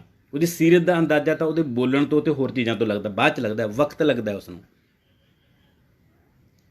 ਸੋ ਪਹਿਰਾਵਾ, ਚਿੱਟੇ ਕੱਪੜੇ ਪਾਉਣ ਦਾ ਹੋਰ ਮੀਨਿੰਗ ਹੈ, ਲਾਲ ਕੱਪੜਾ ਪਾਉਣ ਦਾ ਹੋਰ ਮੀਨਿੰਗ ਹੈ, ਹਰੇ ਰੰਗ ਦਾ ਕੱਪੜਾ ਪਾਉਣ ਦਾ ਹੋਰ ਮੀਨਿੰਗ ਹੈ, ਖੁੱਲ੍ਹੇ ਕੱਪੜੇ ਪਾਉਣ ਦਾ ਹੋਰ ਮੀਨਿੰਗ ਹੈ, ਭੀੜੇ ਕੱਪੜੇ ਪਾਉਣ ਦਾ ਹੋਰ ਮੀਨਿੰਗ ਹੈ, ਭੜਕੀਲੇ ਕੱਪੜੇ ਪਾਉਣ ਦਾ ਹੋਰ ਮੀਨਿੰਗ ਹੈ, ਸੋਬਰ ਕੱਪੜੇ ਪਾਉਣ ਦਾ ਹੋਰ ਮੀਨਿੰਗ ਹੈ। ਬਹੁਤ ਸਾਰੇ ਰੰਗ ਨੇ ਸਾਡੇ ਪਹਿਰਾਵਿਆਂ ਦੇ ਵਿੱਚ, ਬਹੁਤ ਸਾਰੇ ਤਰੀਕੇ ਨੇ ਸਾਡੇ ਪਹਿਰਾਵਿਆਂ ਦੇ ਵਿੱਚ। ਇਹ ਸਾਰੇ ਤਰੀਕੇ ਜਿਹੜੇ ਹੈਗੇ ਨੇ ਇਹ ਕਮਿਊਨੀਕੇਟ ਕਰਦੇ ਨੇ। ਜੇ ਅਸੀਂ ਭੋਗਾਂ 'ਤੇ ਭੜਕੀਲੇ ਕੱਪੜੇ ਪਾ ਕੇ ਜਾਵਾਂਗੇ, ਇਹਦੇ ਨਾਲ ਸਾਡੀ ਪਰਸਨੈਲਿਟੀ ਵਧੀਆ ਨਹੀਂ ਜਾਊਗੀ। ਜੇ ਅਸੀਂ ਸਕੂਲ ਦੇ ਵਿੱਚ ਅੱਜ ਕੱਲ੍ਹ ਬਰਮੂਡਾ ਪਾ ਕੇ ਬੱਚੇ ਆ ਜਾਂਦੇ ਨੇ ਤਾਂ ਇਟ ਮੀਨਸ ਉਹਨਾਂ ਨੂੰ ਪਹਿਨਣ ਦੀ ਸਮਝ ਨਹੀਂ ਹੈਗੀ ਕਿ ਸਕੂਲ ਦੇ ਵਿੱਚ ਕੀ ਪਾ ਕੇ ਜਾਣਾ। ਕਿਸੇ ਜਨਤਕ ਥਾਂ 'ਤੇ ਜਾ ਰਹੇ ਹਾਂ, ਸਾਨੂੰ ਕਿਹੋ ਜਿਹੇ ਕੱਪੜੇ ਪਾ ਕੇ ਜਾਣੇ ਚਾਹੀਦੇ ਨੇ। ਇਹ ਚੀਜ਼ਾਂ ਨਾਟਕ ਦੇ ਵਿੱਚ ਬਕਾਇਦਾ ਟ੍ਰੇਨਿੰਗ ਹੁੰਦੀ ਹੈ, ਬਕਾਇਦਾ ਸਿਖਾਇਆ ਜਾਂਦਾ ਹੈ, ਕਮਿਊਨੀਕੇਸ਼ਨ ਸਕਿੱਲਸ। ਅਤੇ ਚੌਥੀ ਸਭ ਤੋਂ ਇੰਪੋਰਟੈਂਟ ਗੱਲ ਜਿਹੜੀ ਹੈਗੀ ਹੈ ਕਮਿਊਨੀਕੇਸ਼ਨ ਦੇ ਐਂਗਲ ਤੋਂ, ਉਹ ਹੈ ਸਾਤਵਿਕ। ਸਾਤਵਿਕ ਦਾ ਮਤਲਬ ਹੁੰਦਾ ਹੈ ਕਿ ਐਕਟਿੰਗ ਤੁਹਾਡੇ ਅੰਦਰੋਂ ਨਿਕਲੇ ਸੁਭਾਵਿਕ ਤੌਰ 'ਤੇ। ਅਸੀਂ ਕੱਪੜੇ ਵੀ ਪਾ ਲੈਂਦੇ ਹਾਂ, ਅਸੀਂ ਡਾਇਲਾਗ ਵੀ ਯਾਦ ਕਰ ਲੈਂਦੇ ਹਾਂ, ਅਸੀਂ ਅੰਗਾਂ ਨੂੰ ਵੀ ਘੱਟ ਜਾਂ ਵੱਧ ਰੂਪ ਦੇ ਵਿੱਚ ਮੈਨੇਜ ਕਰਨਾ ਸਿੱਖ ਲੈਂਦੇ ਹਾਂ, ਪਰ ਕਈ ਵਾਰੀ ਸਾਡੇ ਅੰਦਰੋਂ ਐਕਟਿੰਗ ਨਹੀਂ ਆਉਂਦੀ। ਜਦੋਂ ਆਪਾਂ ਨੂੰ ਕੋਈ ਚੁਟਕਲਾ ਸੁਣਾਉਂਦਾ ਅਸੀਂ ਹੱਸਦੇ ਹਾਂ, ਪਰ ਕਿਸੇ ਬੰਦੇ ਨੂੰ ਐਂ ਕਹੇ ਕਿ ਤੂੰ ਹੱਸ ਕੇ ਦਿਖਾ, ਤਾਂ ਪਹਿਲੀ ਗੱਲ ਤਾਂ ਹੱਸ ਨਹੀਂ ਸਕਦਾ ਹੈਗਾ। ਜੋ ਹੱਸੂਗਾ ਤਾਂ ਬਨੌਟੀ ਹਾਸਾ ਹੱਸੂਗਾ। ਐਂ ਆਪਾਂ ਕਿਸੇ ਬੰਦੇ ਨੂੰ ਥੱਪੜ ਮਾਰੀਏ ਤਾਂ ਰੋ ਪਊਗਾ, ਪਰ ਕਿਸੇ ਬੰਦੇ ਨੂੰ ਬਿਨਾਂ ਥੱਪੜ ਮਾਰੇ ਤੋਂ ਕਹਿ ਕੇ ਰੋ ਕੇ ਦਿਖਾ। ਐਕਟਰ ਨੇ ਨਾ ਜਿਹੜੇ, ਉਹ ਬਿਨਾਂ ਥੱਪੜ ਮਾਰੇ ਤੋਂ ਰੋਂਦੇ ਨੇ। ਉਹਨਾਂ ਨੂੰ ਇਹ ਟ੍ਰੇਨ ਕੀਤਾ ਜਾਂਦਾ ਹੈ ਕਿ ਤੁਸੀਂ ਕਿਸੇ ਖਾਸ ਮੌਕੇ 'ਤੇ ਕਿਵੇਂ ਗੱਲ ਨੂੰ ਫੀਲ ਕਰਨਾ ਹੈ। ਤੁਹਾਡੀ ਰੀਅਲ ਜ਼ਿੰਦਗੀ 'ਚ ਮੌਤ ਨਹੀਂ ਹੋਈ, ਪਰ ਤੁਹਾਡੀ ਐਕਟਿੰਗ ਦੇ ਵਿੱਚ, ਤੁਹਾਡੇ ਰੋਲ ਦੇ ਵਿੱਚ ਤੁਹਾਡੇ ਭਰਾ ਦੀ, ਤੁਹਾਡੇ ਪਿਤਾ ਦੀ, ਤੁਹਾਡੇ ਮਾਂ ਦੀ ਮੌਤ ਹੋ ਗਈ ਅਤੇ ਤੁਸੀਂ ਜ਼ਾਰ ਰੋਣਾ ਹੈ। ਤੁਸੀਂ ਆਪਾਂ ਸੀਰੀਅਲਾਂ ਦੇ ਵਿੱਚ ਦੇਖਦੇ ਹਾਂ, ਨਾਟਕਾਂ ਦੇ ਵਿੱਚ ਦੇਖਦੇ ਹਾਂ, ਫਿਲਮਾਂ 'ਚ ਦੇਖਦੇ ਹਾਂ। ਜਿਹੜਾ ਐਕਟਰ ਉਸ ਨੂੰ ਅੰਦਰੋਂ ਫੀਲ ਕਰ ਲੈਂਦਾ ਹੈ, ਉਹਦੀ ਜਿਹੜੀ ਐਕਟਿੰਗ ਹੈ ਬਹੁਤ ਸੁਭਾਵਿਕ ਹੋ ਜਾਂਦੀ ਹੈ ਅਤੇ ਉਹ ਦਰਸ਼ਕਾਂ ਨੂੰ ਸਭ ਤੋਂ ਵੱਧ ਅਪੀਲ ਕਰਦਾ ਹੈ। ਜਿਹਦੇ ਵਿੱਚ ਬਣਾਉਟੀਪਣ ਆਉਂਦਾ ਹੈ, ਜਿਹੜਾ ਠੀਕ ਤਰੀਕੇ ਨਾਲ ਹੱਸ ਨਹੀਂ ਸਕਦਾ, ਠੀਕ ਤਰੀਕੇ ਨਾਲ ਰੋ ਨਹੀਂ ਸਕਦਾ, ਉਹ ਨਾ ਤਾਂ ਜ਼ਿੰਦਗੀ ਦੇ ਵਿੱਚ ਕਾਮਯਾਬ ਹੈ ਅਤੇ ਨਾ ਬਤੌਰ ਐਕਟਰ ਕਾਮਯਾਬ ਹੈ। ਬਹੁਤ ਸਾਰੀਆਂ ਥਾਵਾਂ 'ਤੇ ਸਾਨੂੰ ਕੁਝ ਫੀਲ ਆਪਣੇ ਅੰਦਰ ਲੈ ਕੇ ਆਉਣੀਆਂ ਪੈਂਦੀਆਂ ਨੇ। ਮੰਨ ਲਓ ਤੁਸੀਂ ਭੋਗ 'ਤੇ ਜਾਂਦੇ ਹੋ, ਉੱਥੇ ਹਿੜ ਕਰਕੇ ਹੱਸ ਰਹੇ ਹੋ ਤਾਂ ਬਹੁਤ ਖਤਰਨਾਕ ਹੈ। ਤੁਹਾਡਾ ਪ੍ਰਭਾਵ ਬਹੁਤ ਮਾੜਾ ਜਾਊਗਾ ਇਸ ਗੱਲ ਦੇ ਵਿੱਚ। ਤੁਹਾਨੂੰ ਘੱਟੋ ਘੱਟ ਅਸੀਂ ਉਸ ਨੂੰ ਫੀਲ ਕਰੀਏ। ਜਿਵੇਂ ਕਹਿੰਦੇ ਨੇ ਕਿ ਜੇ ਰੋਂਦਾ ਨਹੀਂ ਹੁੰਦਾ ਤਾਂ ਮੂੰਹ ਤਾਂ ਰੋਂਦਿਆਂ ਵਰਗਾ ਕਰ ਲੈਣਾ ਚਾਹੀਦਾ ਹੈ। ਸੋ ਇਹ ਚੀਜ਼ਾਂ ਨੇ, ਇਹ ਸਾਤਵਿਕਤਾ ਹੈ ਜਿਹੜੀ ਸਾਡੇ ਅੰਦਰ ਆਉਂਦੀ ਹੈ ਜਦੋਂ ਅਸੀਂ ਕਿਸੇ ਚੀਜ਼ ਨੂੰ ਫੀਲ ਕਰਦੇ ਹਾਂ। ਸੋ ਇਹ 4 ਵੱਡੀਆਂ ਕਮਿਊਨੀਕੇਸ਼ਨ ਸਕਿੱਲਸ ਨੇ ਜਿਹੜੀਆਂ ਸਾਨੂੰ ਨਾਟਕ ਸਿਖਾਉਂਦਾ ਹੈ। ਅਤੇ ਇਸ ਤੋਂ ਅਗਲਾ ਜਿਹੜਾ ਨਾਟਕ ਦਾ ਆਪਾਂ ਗੱਲ ਕਰਦੇ ਹਾਂ, ਸਾਡੀ ਸਮਾਜਿਕ ਜ਼ਿੰਦਗੀ ਦੇ ਵਿੱਚ ਸਾਨੂੰ ਨਾਟਕ ਕਿੱਥੇ ਕੰਮ ਆਉਂਦਾ ਹੈ। ਕਿਸੇ ਚੀਜ਼ ਨੂੰ ਸਿੱਖਣ ਦੇ ਕੁਝ ਫੇਜ਼ ਹੁੰਦੇ ਨੇ। ਪਹਿਲਾ ਫੇਜ਼ ਹੁੰਦਾ ਇਨਫੋਰਮੇਸ਼ਨ, ਸੂਚਨਾ, ਜਿਹਨੂੰ ਆਪਾਂ ਕਹਿ ਦਿੰਦੇ ਹਾਂ। ਸੂਚਨਾ ਫਿਰ ਗਿਆਨ 'ਚ ਬਦਲਦੀ ਹੈ, ਗਿਆਨ ਤੋਂ ਬਾਅਦ ਸਮਝ ਪੈਦਾ ਹੁੰਦੀ ਹੈ, ਸਮਝ ਤੋਂ ਬਾਅਦ ਸਿਰਜਣਾ ਪੈਦਾ ਹੁੰਦੀ ਹੈ, ਸਿਰਜਣਾ ਤੋਂ ਬਾਅਦ ਸੰਵੇਦਨਾ ਪੈਦਾ ਹੁੰਦੀ ਹੈ। ਸੂਚਨਾ ਕੀ ਹੈ ਕਿ ਪੱਥਰ ਨਾਲ ਪੱਥਰ ਮਾਰੋ, ਅੱਗ ਪੈਦਾ ਹੋ ਜਾਂਦੀ ਹੈ। ਇੱਕ ਸੂਚਨਾ ਜਿਹੜੀ ਆਪਾਂ ਕਿਤਾਬ ਦੇ ਵਿੱਚੋਂ ਪੜ੍ਹ ਲਈ, ਰੱਟਾ ਲਾ ਲਿਆ, 1 ਨੰਬਰ ਦਾ ਪ੍ਰਸ਼ਨ ਯਾਦ ਕਰ ਲਿਆ, ਪੇਪਰਾਂ 'ਚ ਆ ਗਿਆ, ਪਾਸ ਹੋ ਗਏ। ਗਿਆਨ ਕੀ ਹੈ ਕਿ ਜਿਹੜੀ ਅੱਗ ਹੁੰਦੀ ਹੈ ਇਹ ਸਾਨੂੰ ਐਨਰਜੀ ਦਿੰਦੀ ਹੈ, ਊਰਜਾ ਦਿੰਦੀ ਹੈ। ਇਹ ਅੱਗ ਬਹੁਤ ਸਾਰੀਆਂ ਚੀਜ਼ਾਂ ਦੇ, ਰੋਟੀ ਪਕਾਉਣ ਦੇ ਅਤੇ ਹੋਰ ਚੀਜ਼ਾਂ ਦੇ ਕੰਮ ਆਉਂਦੀ ਹੈ। ਸਮਝ ਕੀ ਹੈ ਕਿ ਇਸ ਅੱਗ ਦੇ ਨਫੇ ਨੁਕਸਾਨ ਕੀ ਨੇ, ਇਹ ਅੱਗ ਨੂੰ ਕਿਵੇਂ ਵਰਤਿਆ ਜਾ ਸਕਦਾ ਹੈ, ਇਹ ਅੱਗ ਜੇ ਪੋਜ਼ਿਟਿਵ ਹੈ ਤਾਂ ਕੀ ਕਰ ਸਕਦੀ ਹੈ, ਜੇ ਨੈਗੇਟਿਵ ਹੈ ਤਾਂ ਕੀ ਕਰ ਸਕਦੀ ਹੈ, ਤੇ ਅੱਗ ਦਾ ਪ੍ਰੈਕਟੀਕਲ ਕਰਨਾ, ਸਿੱਖਣਾ ਉਸ ਨੂੰ। ਉਸ ਤੋਂ ਬਾਅਦ ਫਿਰ ਅਸੀਂ ਕਰਦੇ ਹਾਂ ਸਿਰਜਣਾ। ਉਸੇ ਅੱਗ ਨੂੰ ਜਦੋਂ ਮਾਂ ਰੋਟੀਆਂ ਪਕਾਉਣ ਵਾਸਤੇ ਵਰਤਦੀ ਹੈ ਤਾਂ ਉਹ ਇਨਫੋਰਮੇਸ਼ਨ, ਗਿਆਨ, ਸਮਝ ਤੋਂ ਬਾਅਦ ਉਹਦੀ ਵਰਤੋਂ ਹੈ, ਸਿਰਜਣਾ ਕਰ ਰਹੀ ਹੈ, ਰੋਟੀਆਂ ਪਕਾ ਰਹੀ ਹੈ ਉਹ। ਤੇ ਸਭ ਤੋਂ ਲਾਸਟ ਤੇ ਸਭ ਤੋਂ ਇੰਪੋਰਟੈਂਟ ਫੇਜ਼ ਹੈ ਗਿਆਨ ਦਾ, ਉਹ ਹੈ ਸੰਵੇਦਨਾ। ਸਾਨੂੰ ਅੱਗ ਦੀ ਇਨਫੋਰਮੇਸ਼ਨ ਵੀ ਮਿਲ ਗਈ, ਸਮਝ ਵੀ ਆ ਗਈ, ਗਿਆਨ ਵੀ ਆ ਗਿਆ, ਸਿਰਜਣਾ ਵੀ, ਵਰਤੋਂ ਵੀ ਕਰਨੀ ਆ ਗਈ, ਪਰ ਫਿਰ ਵੀ ਅਸੀਂ ਕਿਸੇ ਦੇ ਘਰ ਨੂੰ ਅੱਗ ਲਾ ਦਿੰਦੇ ਹਾਂ। ਕਿੰਨੇ ਜਿਹੜੇ ਬੰਬ ਡੇਗੇ ਗਏ ਨੇ ਹੀਰੋਸ਼ੀਮਾ ਨਾਗਾਸਾਕੀ ਦੇ ਵਿੱਚ, ਰੋਜ਼ ਪਰਮਾਣੂ ਪ੍ਰੀਖਣ ਹੁੰਦੇ ਨੇ, ਇਹ ਕੀ ਹੈ? ਇਹ ਸੰਵੇਦਨਾ ਨਹੀਂ ਹੈਗੀ। ਬਾਕੀ ਸਾਰਾ ਕੁਛ ਇਹਨਾਂ ਕੋਲੇ, ਇਨਫੋਰਮੇਸ਼ਨ ਵੀ ਹੈ, ਗਿਆਨ ਵੀ ਹੈ, ਸਮਝ ਵੀ ਹੈ, ਸਿਰਜਣਾ ਵੀ ਹੈ, ਬਟ ਸੰਵੇਦਨਾ ਨਹੀਂ ਹੈਗੀ। ਜਦੋਂ ਸੰਵੇਦਨਾ ਆ ਗਈ ਉਦੋਂ ਸਾਨੂੰ ਪਤਾ ਲੱਗਦਾ ਹੈ ਕਿ ਕਿਸੇ ਦੇ ਘਰ ਨੂੰ ਅੱਗ ਲਾਉਣਾ ਤੇ ਅੱਗ ਲਾ ਕੇ ਰੋਟੀ ਪਕਾਉਣ ਦੇ ਵਿੱਚ ਕੀ ਫਰਕ ਹੈ। ਦੁਨੀਆ ਦਾ ਸਾਰਾ ਜਿਹੜਾ ਗਿਆਨ ਹੈ ਨਾ, ਉਹਦਾ ਇੱਕੋ ਇੱਕ ਮਕਸਦ ਹੈ ਕਿ ਅਸੀਂ ਸੰਵੇਦਨਸ਼ੀਲ ਹੋਈਏ, ਤੇ ਨਾਟਕ ਸਾਨੂੰ ਜ਼ਿੰਦਗੀ ਪ੍ਰਤੀ ਸੰਵੇਦਨਸ਼ੀਲ ਬਣਾਉਂਦਾ ਹੈ। ਇੱਕ ਅੰਗਰੇਜ਼ੀ ਦੀ ਅਖਾਣ ਹੈ, ਉਹ ਕਹਿੰਦਾ ਟੈਲ ਮੀ ਆਈ ਵਿਲ ਫੋਰਗੈਟ। ਤੁਸੀਂ ਮੈਨੂੰ ਦੱਸੋ, ਮੈਂ ਥੋੜ੍ਹਾ ਚਿਰ ਯਾਦ ਰੱਖੂੰਗਾ, ਫਿਰ ਭੁੱਲ ਜਾਊਂਗਾ। ਕਹਿਣ ਦਾ ਭਾਵ ਦੱਸੀ ਹੋਈ ਚੀਜ਼ ਲੰਮਾ ਸਮਾਂ ਯਾਦ ਨਹੀਂ ਰਹਿੰਦੀ। ਫਿਰ ਅੱਗੇ ਹੈ ਸ਼ੋ ਮੀ, ਮੈਨੂੰ ਦਿਖਾ ਦਿਓ, ਆਈ ਵਿਲ ਰਿਮੈਂਬਰ, ਮੈਂ ਯਾਦ ਕਰ ਲੂੰਗਾ। ਮਤਲਬ ਦੇਖੀ ਹੋਈ ਚੀਜ਼ ਸੁਣੀ ਹੋਈ ਚੀਜ਼ ਨਾਲੋਂ ਜਾਂ ਦੱਸੀ ਹੋਈ ਚੀਜ਼ ਨਾਲੋਂ ਵੱਧ ਇਫੈਕਟਿਵ ਹੁੰਦੀ ਹੈ। ਤੁਸੀਂ ਬੱਚੇ ਨੂੰ ਸਮਝਾ ਦਿਓ ਕਿ ਤਾਜ ਮਹਿਲ ਆਹ ਹੁੰਦਾ ਹੈ, ਘੱਟ ਪਤਾ ਲੱਗੂਗਾ। ਬੱਚੇ ਨੂੰ ਦਿਖਾ ਦਿਓ ਤਾਂ ਬੱਚਾ ਲੰਮਾ ਸਮਾਂ ਯਾਦ ਰੱਖ ਲਊਗਾ।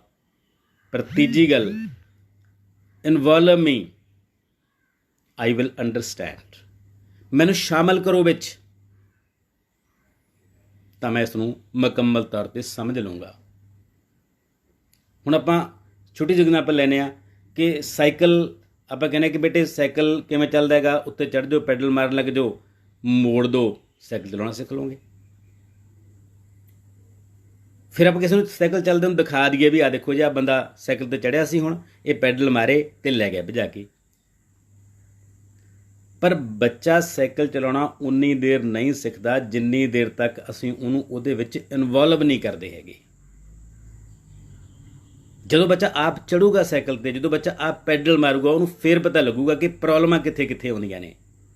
ਉਹ ਡਿੱਗੂਗਾ, ਲੱਤਾਂ ਬਾਹਾਂ ਉੱਚੜਨਗੀਆਂ ਉਹਦੀਆਂ, ਫਿਰ ਉਹਨੂੰ ਸਮਝ ਆਊਗੀ ਕਿ ਡਿੱਗਣਾ ਕੀ ਚੀਜ਼ ਹੁੰਦੀ ਹੈ, ਸੱਟ ਕੀ ਚੀਜ਼ ਹੁੰਦੀ ਹੈ। ਫਿਰ ਹੌਲੀ ਹੌਲੀ ਬੈਲੈਂਸ ਕਰੂਗਾ ਉਹਨਾਂ ਮੁਸੀਬਤਾਂ ਦੇ ਵਿੱਚੋਂ ਲੰਘ ਕੇ। ਇਹਨੂੰ ਕਹਿੰਦੇ ਨੇ ਇਨਵੋਲਵ ਹੋਣਾ। ਜਿਹੜੀਆਂ ਬਾਕੀ ਚੀਜ਼ਾਂ ਨੇ, ਜਿਵੇਂ ਕਹਾਣੀ ਹੈ, ਕਵਿਤਾ ਹੈ, ਇਹ ਸਾਨੂੰ ਇਨਫੋਰਮੇਸ਼ਨ ਦਿੰਦੀਆਂ ਨੇ, ਸਾਨੂੰ ਦੱਸਦੀਆਂ ਨੇ ਕੁਝ ਚੀਜ਼ਾਂ। ਇੱਕ ਚੀਜ਼ ਹੁੰਦੀ ਹੈ ਆਪਾਂ ਬੱਚੇ ਨੂੰ ਟੂਰ 'ਤੇ ਲੈ ਜਾਂਦੇ, ਉੱਥੇ ਆਪਾਂ ਦਿਖਾਉਂਦੇ ਹਾਂ। ਪਰ ਨਾਟਕ ਇੱਕ ਇਹੋ ਜਿਹੀ ਚੀਜ਼ ਹੈ ਜਿਹੜਾ ਇਨਵੋਲਵ ਕਰਦਾ ਬੰਦੇ ਨੂੰ, ਕਿਉਂਕਿ ਨਾਟਕ ਦੇ ਵਿੱਚ ਇਕੱਲਾ ਪੜ੍ਹਨਾ ਜਾਂ ਦੇਖਣਾ ਸ਼ਾਮਲ ਨਹੀਂ ਹੁੰਦਾ। ਜਿਹੜੇ ਲੋਕ ਨਾਟਕ ਕਰਦੇ ਨੇ, ਜਿਹੜੇ ਨਾਟਕ ਦੇ ਐਕਟਰ ਨੇ, ਉਹ 15-15 ਦਿਨ, 20-20 ਦਿਨ, ਮਹੀਨਾ 2-2 ਮਹੀਨੇ ਰਿਹਰਸਲਾਂ ਕਰਦੇ ਨੇ, ਉਹ ਇਨਵੋਲਵ ਹੁੰਦੇ ਨੇ। ਅਤੇ ਦੇਖਣ ਵਾਲੇ ਵੀ ਲਾਈਵ ਦੇਖਦੇ ਨੇ ਅਤੇ ਉਹ ਵੀ ਉਹਦੇ ਵਿੱਚ ਇਨਵੋਲਵ ਹੁੰਦੇ ਨੇ। ਸੋ ਗਿਆਨ ਨੂੰ ਪੱਕਾ ਕਰਨ ਲਈ, ਗਿਆਨ ਨੂੰ ਮੁਕੰਮਲ ਤੌਰ 'ਤੇ ਗਿਆਨ ਦੀ ਸਮਝ ਪੈਦਾ ਕਰਨ ਲਈ ਨਾਟਕ ਬਹੁਤ ਕਾਰਗਰ ਹਥਿਆਰ ਹੈ। ਮੈਂ ਇੱਕ ਟੀਚਰ ਹਾਂ, ਬਤੌਰ ਅਧਿਆਪਕ ਮੈਂ ਜੇ ਬੱਚਿਆਂ ਨੂੰ ਕੁਛ ਚੀਜ਼ ਲੈਕਚਰ ਦਿੰਦਾ ਤਾਂ ਮੇਰੇ ਲੈਕਚਰ ਦੇ ਵਿੱਚੋਂ ਅਗਲੇ 15 ਮਿੰਟਾਂ ਦੇ ਵਿੱਚੋਂ 50% ਹਿੱਸਾ ਉੱਡ ਜੂਗਾ, 60%, 70% ਹਿੱਸਾ ਉੱਡ ਜੂਗਾ, ਸਿਰਫ 20-30% ਮੋਟੀਆਂ ਗੱਲਾਂ ਬੱਚੇ ਨੂੰ ਯਾਦ ਰਹਿਣਗੀਆਂ। ਪਰ ਜੇ ਮੈਂ ਉਹੀ ਚੀਜ਼ ਕਿਸੇ ਮਾਡਲ ਦੇ ਰੂਪ ਦੇ ਵਿੱਚ, ਕਿਸੇ TLM ਦੇ ਰੂਪ ਦੇ ਬੱਚੇ ਦੇ ਸਾਹਮਣੇ ਬੋਰਡ 'ਤੇ ਬਣਾ ਦਿੰਦਾ ਜਾਂ ਕੋਈ ਚੀਜ਼ ਦਿਖਾ ਦਿੰਦਾ ਤਾਂ ਬੱਚਾ ਉਸ ਨੂੰ 20-30% ਵੱਧ ਗੇਨ ਕਰ ਲਊਗਾ। ਪਰ ਮੈਂ ਬੱਚਿਆਂ ਨੂੰ ਕਹਿਣਾ ਕਿ ਬੇਟੇ ਆਓ ਆਪਾਂ ਕਰਕੇ ਦੇਖਦੇ ਹਾਂ। ਦੁਨੀਆ ਦੇ ਵਿੱਚ ਇੱਕ ਸਕੂਲ ਮਸ਼ਹੂਰ ਹੋਇਆ, ਉਹਨੂੰ ਤੁਸੀਂ ਕਦੇ ਕਿਤਾਬਾਂ ਦੇ ਵਿੱਚ ਇੱਕ ਪਾਠ ਪੜ੍ਹਿਆ ਹੋਣਾ ਸ਼ਾਇਦ, ਸਕੂਲ ਫਾਰ ਸਿੰਪਥੀ, ਹਮਦਰਦੀ ਦਾ ਸਕੂਲ। ਉਸ ਸਕੂਲ ਦੇ ਵਿੱਚ ਕੀ ਸਿਖਾਇਆ ਜਾਂਦਾ ਸੀ? ਉਸ ਸਕੂਲ ਦੇ ਵਿੱਚ ਬੰਦਿਆਂ ਨੂੰ ਲਾਈਵ ਡਰਾਮਾ ਕਰਨ ਸਿਖਾਇਆ ਜਾਂਦਾ ਸੀ ਬੱਚਿਆਂ ਨੂੰ। ਹਫ਼ਤੇ ਦੇ ਵਿੱਚ ਇੱਕ ਦਿਨ ਹਰੇਕ ਬੱਚੇ ਨੇ ਅੱਖਾਂ 'ਤੇ ਪੱਟੀ ਬੰਨ੍ਹ ਕੇ ਅੰਨਾ ਬਣਨਾ ਹੁੰਦਾ ਸੀ। ਇੱਕ ਦਿਨ ਲੱਤ ਬੰਨ੍ਹ ਕੇ ਲੰਗੜਾ ਬਣਨਾ ਹੁੰਦਾ ਸੀ। ਇੱਕ ਦਿਨ ਕੰਨਾਂ 'ਤੇ ਕੋਈ ਪੱਟੀ ਬੰਨ੍ਹ ਕੇ ਬਹਿਰਾ ਹੋਣਾ ਹੁੰਦਾ ਸੀ, ਬੋਲਾ। ਅਤੇ ਇੱਕ ਦਿਨ ਸਾਰਾ ਦਿਨ ਬੋਲਣਾ ਨਹੀਂ ਹੁੰਦਾ ਸੀ, ਜਿਹਨੂੰ ਆਪਾਂ ਗੂੰਗਾ ਹੋਣਾ ਕਹਿੰਦੇ ਹਾਂ। ਹੁਣ ਜਦੋਂ ਕਿਸੇ ਬੱਚੇ ਦੇ ਅੱਖਾਂ 'ਤੇ ਪੱਟੀ ਬੰਨ੍ਹ ਦਿੱਤੀ ਜਾਂਦੀ ਸੀ ਕਿ ਅੱਜ ਸਾਰਾ ਦਿਨ ਤੂੰ ਦੇਖਣਾ ਨਹੀਂ, ਤੈਨੂੰ ਇੱਕ ਹੈਲਪਰ ਦਿੱਤਾ ਜਾਊਗਾ, ਉਹ ਹੈਲਪਰ ਸਿਰਫ ਤੈਨੂੰ ਗਾਈਡ ਕਰੂਗਾ ਅਤੇ ਤੂੰ ਉਹਨੂੰ ਫਾਲੋ ਕਰਨਾ ਹੈ। ਤਾਂ ਬੱਚੇ ਨੂੰ ਉਸ ਇੱਕ ਦਿਨ ਦੇ ਵਿੱਚ ਇਹ ਅਹਿਸਾਸ ਹੁੰਦਾ ਸੀ ਕਿ ਅੰਨੇ ਹੋਣ ਦਾ ਕੀ ਮੀਨਿੰਗ ਹੁੰਦਾ ਹੈ। ਜਿਸ ਦਿਨ ਉਹਦੀ ਲੱਤ ਬੰਨ੍ਹ ਦਿੱਤੀ ਜਾਂਦੀ ਸੀ, ਉਦੋਂ ਨੂੰ ਪਤਾ ਲੱਗਦਾ ਸੀ ਲੰਗੜੇ ਹੋਣਾ ਕਿੰਨਾ ਔਖਾ ਹੁੰਦਾ ਜ਼ਿੰਦਗੀ ਦੇ ਵਿੱਚ। ਮੈਂ ਤਾਂ ਇੱਕ ਦਿਨ ਹੋ ਕੇ ਦੇਖਿਆ ਨਾ, ਜਿਹੜੇ ਸਾਰੀ ਜ਼ਿੰਦਗੀ ਹੈਂਡੀਕੈਪ ਨੇ ਉਹ ਕਿਵੇਂ ਜ਼ਿੰਦਗੀ ਬਤੀਤ ਕਰਦੇ ਹੋਣਗੇ। ਅਤੇ ਜਦੋਂ ਕੰਨ ਉਹਦੇ ਬੰਨ੍ਹ ਦਿੱਤੇ ਜਾਂਦੇ ਸੀ ਤਾਂ ਉਹਨੂੰ ਪਤਾ ਲੱਗਦਾ ਸੀ ਕਿ ਜਦੋਂ ਅਸੀਂ ਨਹੀਂ ਸੁਣਦੇ ਫਿਰ ਸਾਨੂੰ ਕਿੰਨੀਆਂ ਮੁਸ਼ਕਲਾਂ ਆਉਂਦੀਆਂ ਨੇ। ਅਤੇ ਇਸ ਤਰ੍ਹਾਂ ਜਦੋਂ ਸਾਨੂੰ ਸਾਰਾ ਦਿਨ ਬੋਲਣ ਤੋਂ ਰੋਕ ਦਿੱਤਾ ਜਾਂਦਾ ਸੀ ਤਾਂ ਉਹਨੂੰ ਪਤਾ ਲੱਗਦਾ ਸੀ ਵੀ ਜਿਹੜੇ ਲੋਕ ਸਦਾ ਵਾਸਤੇ ਗੂੰਗੇ ਨੇ ਉਹਨਾਂ ਦੀ ਜ਼ਿੰਦਗੀ ਕਿੰਨੀ ਔਖੀ ਹੈ। ਇਹਨੂੰ ਕਹਿੰਦੇ ਨੇ ਲਰਨਿੰਗ ਬਾਈ ਡੂਇੰਗ, ਕਰਕੇ ਸਿੱਖਣਾ। ਅਸੀਂ ਅਕਸਰ ਅੰਨੇ ਬੋਲੇ ਜਿਹੜੇ ਇਹ ਸਪੈਸ਼ਲਾਈਜ਼ਡ ਲੋਕ ਹੁੰਦੇ ਨੇ, ਜਿਹੜੇ ਜ਼ਿੰਦਗੀ ਦੇ ਵਿੱਚ ਜਿਹੜੇ ਹੈਂਡੀਕੈਪ ਲੋਕ ਹੁੰਦੇ ਨੇ, ਵਿਸ਼ੇਸ਼ ਜ਼ਰੂਰਤਾਂ ਵਾਲੇ ਬੱਚੇ ਹੁੰਦੇ ਨੇ, ਲੋਕ ਹੁੰਦੇ ਨੇ, ਇਹਨਾਂ ਨੂੰ ਬਹੁਤ ਇਗਨੋਰ ਕਰਦੇ ਹਾਂ ਕਿਉਂਕਿ ਸਾਨੂੰ ਇਹਨਾਂ ਦੀਆਂ ਮੁਸ਼ਕਲਾਂ ਦਾ ਅਹਿਸਾਸ ਹੀ ਨਹੀਂ ਹੁੰਦਾ ਹੈਗਾ। ਅਤੇ ਉਹ ਸਕੂਲ ਫਾਰ ਸਿੰਪਥੀ ਦੁਨੀਆ ਦੇ ਵਿੱਚ ਇਸੇ ਕਰਕੇ ਮਸ਼ਹੂਰ ਹੋਇਆ ਸੀ ਕਿ ਉਹਨੇ ਜ਼ਿੰਦਗੀ ਦੇ ਵਿੱਚ ਉਹਨਾਂ ਲੋਕਾਂ ਪ੍ਰਤੀ ਸੰਵੇਦਨਸ਼ੀਲ ਹੋਣਾ ਸਿਖਾਇਆ ਸੀ, ਜਿਹੜੀ ਮੈਂ ਗੱਲ ਪਹਿਲਾਂ ਕੀਤੀ ਸੀ ਕਿ ਸੰਵੇਦਨਸ਼ੀਲ ਹੋਣਾ ਸਭ ਤੋਂ ਵੱਧ ਇੰਪੋਰਟੈਂਟ ਗੱਲ ਹੈ। ਅਤੇ ਨਾਟਕ ਬੰਦੇ ਨੂੰ ਐਂ ਸੰਵੇਦਨਸ਼ੀਲ ਹੋਣਾ ਸਿਖਾਉਂਦਾ ਹੈ। ਨਾਟਕ ਤੁਹਾਡੇ ਸਾਹਮਣੇ ਉਹਨਾਂ ਕਰੈਕਟਰਸ ਨੂੰ ਪੇਸ਼ ਕਰਦਾ ਹੈ, ਉਹਨਾਂ ਦੀਆਂ ਮੁਸ਼ਕਲਾਂ ਨੂੰ ਪੇਸ਼ ਕਰਦਾ ਹੈ ਜਿਨ੍ਹਾਂ ਬਾਰੇ ਅਸੀਂ ਜ਼ਿੰਦਗੀ 'ਚ ਸੋਚਿਆ ਵੀ ਨਹੀਂ ਹੁੰਦਾ ਹੈਗਾ। ਜਿਵੇਂ ਉਦਾਹਰਨ ਤੌਰ 'ਤੇ ਖੁਸਰੇ ਨੇ, ਇੱਕ ਸੁਸਾਇਟੀ ਹੈ ਨਾ, ਅਸੀਂ ਕਦੇ ਖੁਸਰਿਆਂ ਬਾਰੇ ਉਵੇਂ ਸਮਝਿਆ ਨਹੀਂ ਹੈਗਾ ਕਿ ਖੁਸਰੇ ਵੀ ਇਨਸਾਨ ਹੁੰਦੇ ਨੇ, ਉਹਨਾਂ ਦੇ ਅੰਦਰ ਵੀ ਦਿਲ ਹੁੰਦਾ ਹੈ, ਉਹਨਾਂ ਦੇ ਅੰਦਰ ਵੀ ਪੀੜ ਹੁੰਦੀ ਹੈ, ਉਹਨਾਂ ਨੂੰ ਵੀ ਸਾਡੀ ਹਮਦਰਦੀ ਚਾਹੀਦੀ ਹੈ, ਉਹ ਵੀ ਜ਼ਿੰਦਗੀ 'ਚ ਕੁਛ ਬਣਨਾ ਚਾਹੁੰਦੇ ਹੁੰਦੇ ਨੇ। ਜ਼ਰੂਰੀ ਨਹੀਂ ਕਿ ਹਰ ਖੁਸਰੇ ਨੂੰ ਘਰੋਂ ਭੱਜਣਾ ਹੋਵੇ, ਹਰ ਖੁਸਰਿਆਂ ਨੂੰ ਵੀ ਐਜੂਕੇਸ਼ਨ ਚਾਹੀਦੀ ਹੁੰਦੀ ਹੈ, ਉਹ ਬੱਚੇ ਵੀ ਨੋਰਮਲ ਜ਼ਿੰਦਗੀ ਜਿਉਂ ਸਕਦੇ ਨੇ। ਪਰ ਅਸੀਂ ਕਦੇ ਇਸ ਐਂਗਲ ਤੋਂ ਸੋਚਿਆ ਹੀ ਨਹੀਂ ਹੈਗਾ। ਅਸੀਂ ਬਲੀ ਚਾੜ ਦਿੰਦੇ ਉਹਨਾਂ ਲੋਕਾਂ ਦੀ ਅਤੇ ਉਹ ਚੱਕ ਕੇ ਖੁਸਰੇ ਸਾਡੇ ਕੋਲ ਖੋਹ ਕੇ ਲੈ ਜਾਂਦੇ ਨੇ। ਕਿਉਂ? ਦੁਨੀਆ ਦਾ ਕਿਹੜਾ ਕਾਨੂੰਨ ਹੈ ਜਿਹੜਾ ਸਾਨੂੰ ਅਲਾਉ ਨਹੀਂ ਕਰਦਾ ਇੱਕ ਖੁਸਰਾ ਘਰ ਦੇ ਵਿੱਚ ਰਹੇ ਬੱਚਾ, ਉਹ ਬਾਕੀ ਬੱਚਿਆਂ ਵਾਂਗ ਰਹੇ, ਉਹ ਬਾਕੀ ਬੱਚਿਆਂ ਵਾਂਗ ਵਿਕਸਿਤ ਹੋਵੇ। ਇਹ ਸਾਨੂੰ ਨਾਟਕ, ਫਿਲਮਾਂ, ਕਲਾਵਾਂ ਸੈਂਸਿਟਾਈਜ਼ ਕਰਦੀਆਂ ਨੇ।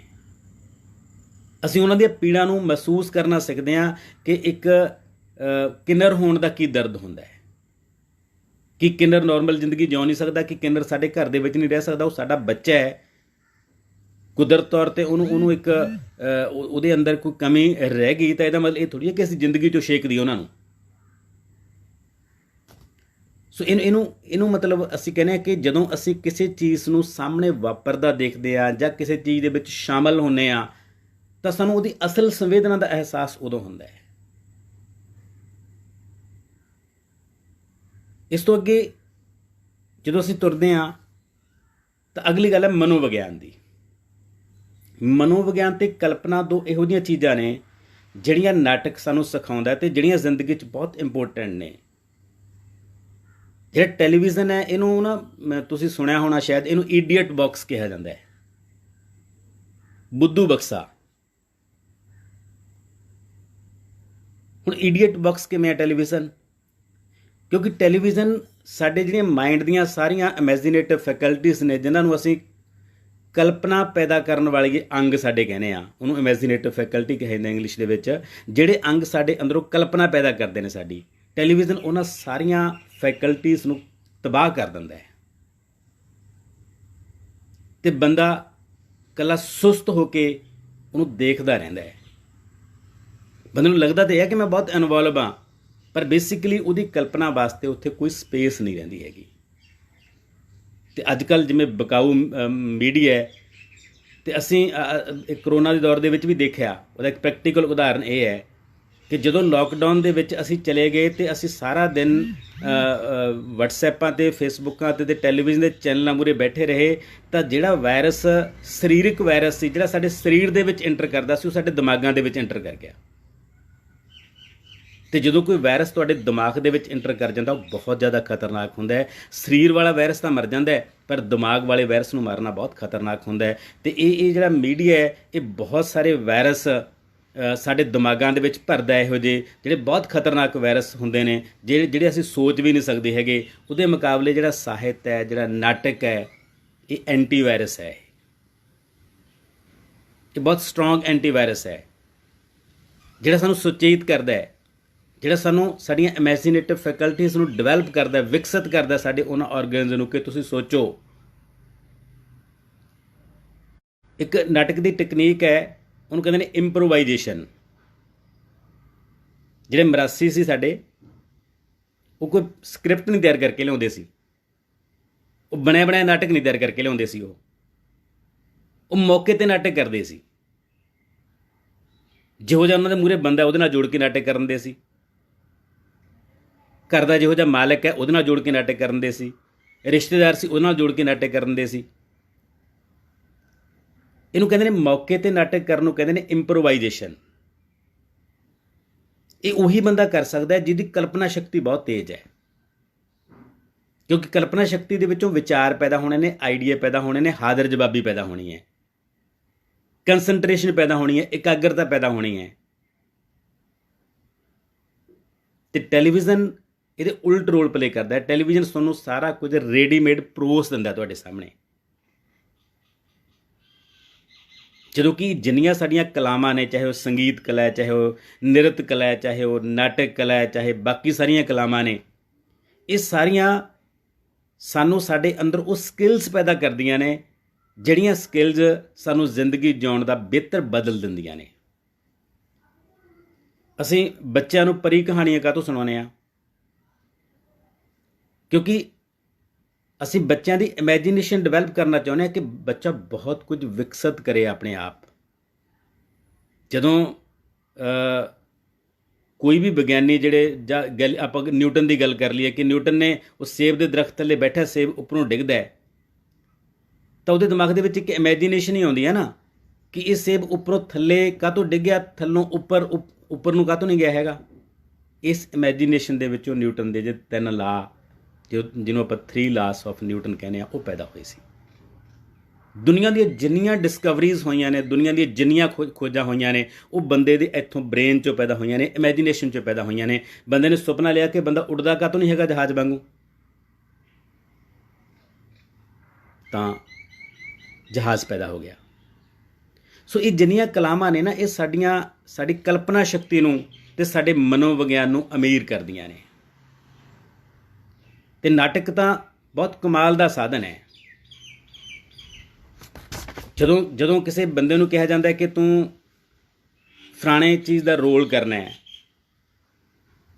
ਤੇ ਤੂੰ 5 ਮਿੰਟ ਸੋਚ ਕਿ ਤੂੰ ਇਸ ਕਰੈਕਟਰ ਨੂੰ ਕਿਵੇਂ ਜਿਉਂ ਸਕਦਾ ਹੈ, ਤਾਂ ਆਪਣੀ ਸਾਰੀ ਕਲਪਨਾ ਸ਼ਕਤੀ ਤੇ ਸਾਰਾ ਮਨੋਵਿਗਿਆਨ ਇਕੱਠਾ ਕਰਨ ਦੀ ਕੋਸ਼ਿਸ਼ ਕਰੂਗਾ। ਕਿਉਂਕਿ ਆਪਦੇ ਵਰਗਾ ਤਾਂ ਹਰੇਕ ਬੰਦਾ ਬਣ ਜਾਂਦਾ ਹੈ, ਕਿਸੇ ਹੋਰ ਵਰਗਾ ਬਣਨਾ ਬੜਾ ਔਖਾ ਹੁੰਦਾ ਹੈ। ਕਿਸੇ ਹੋਰ ਦੇ ਮਨੋਵਿਗਿਆਨ ਨੂੰ ਸਮਝਣਾ ਬਹੁਤ ਔਖਾ ਹੁੰਦਾ ਹੈ। ਤੇ ਜਦੋਂ ਅਸੀਂ ਕਿਸੇ ਹੋਰ ਦਾ ਮਨੋਵਿਗਿਆਨ ਸਮਝਣ ਲੱਗ ਜਾਂਦੇ ਹਾਂ ਤਾਂ ਉਦੋਂ ਅਸੀਂ ਦੂਜੇ ਦੀ ਪੀੜ ਵੀ ਸਮਝਣ ਲੱਗ ਜਾਂਦੇ ਹਾਂ, ਦੂਜੇ ਦਾ ਦਰਦ ਵੀ ਸਮਝਣ ਲੱਗ ਜਾਂਦੇ ਹਾਂ। ਕਿਉਂਕਿ ਮਸਲਾ ਤਾਂ ਮਨੋਵਿਗਿਆਨ ਦਾ ਹੀ ਹੈ। ਕੋਈ ਬੰਦਾ ਡੁੱਬ ਰਿਹਾ ਹੈ, ਅਸੀਂ ਉਹਦੀ ਸੈਲਫੀ ਖਿੱਚ ਕੇ ਵਾਪਸ ਆ ਸਕਦੇ ਹਾਂ। ਕੋਈ ਬੰਦਾ ਉਹਦੀ ਫੋਟੋ ਖਿੱਚ ਕੇ ਅਖਬਾਰ 'ਚ ਖਬਰ ਦੇ ਸਕਦਾ ਹੈਗਾ।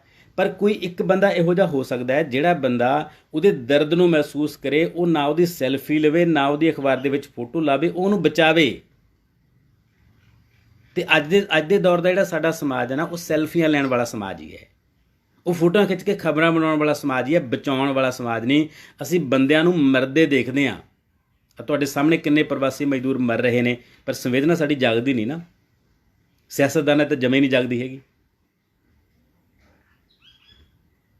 ਸੋ ਇਹ ਚੀਜ਼ਾਂ ਮਹਿਸੂਸ ਕਰਨੀਆਂ, ਇਹ ਚੀਜ਼ਾਂ ਫੀਲ ਕਰਨੀਆਂ, ਉਹਨਾਂ ਦਾ ਮਨੋਵਿਗਿਆਨ ਫੀਲ ਕਰਨਾ। ਘਰ ਦਾ ਕੀ ਰੋਲ ਹੁੰਦਾ ਬੰਦੇ ਦੀ ਜ਼ਿੰਦਗੀ ਦੇ ਵਿੱਚ, ਇਹ ਕਰੋਨਾ ਫੇਜ਼ ਨੇ ਸਾਨੂੰ ਮਹਿਸੂਸ ਕਰਨਾ ਸਿਖਾਇਆ ਕਿ ਘਰ ਬੰਦੇ ਵਾਸਤੇ ਆਖਰੀ ਠਾਹਰ ਹੁੰਦੀ ਹੈ।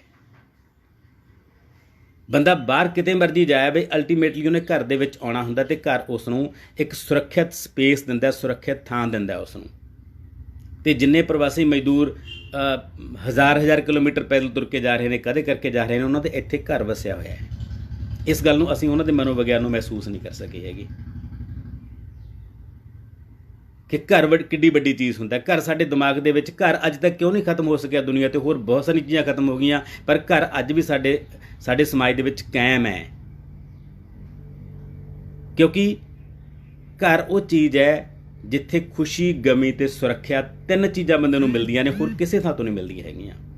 ਬੰਦਾ ਉੱਡ ਕੇ ਜਾਣਾ ਚਾਹੁੰਦਾ ਘਰ ਜਦੋਂ ਬੰਦੇ ਨੂੰ ਖੁਸ਼ੀ ਹੁੰਦੀ ਹੈ, ਬੰਦਾ ਉੱਡ ਕੇ ਜਾਣਾ ਚਾਹੁੰਦਾ ਘਰ ਜਦੋਂ ਬੰਦੇ ਨੂੰ ਗਮ ਹੁੰਦਾ ਹੈ, ਬੰਦਾ ਉੱਡ ਕੇ ਜਾਣਾ ਚਾਹੁੰਦਾ ਘਰ ਜਦੋਂ ਬੰਦੇ ਅੰਦਰ ਡਰ ਹੁੰਦਾ ਹੈ।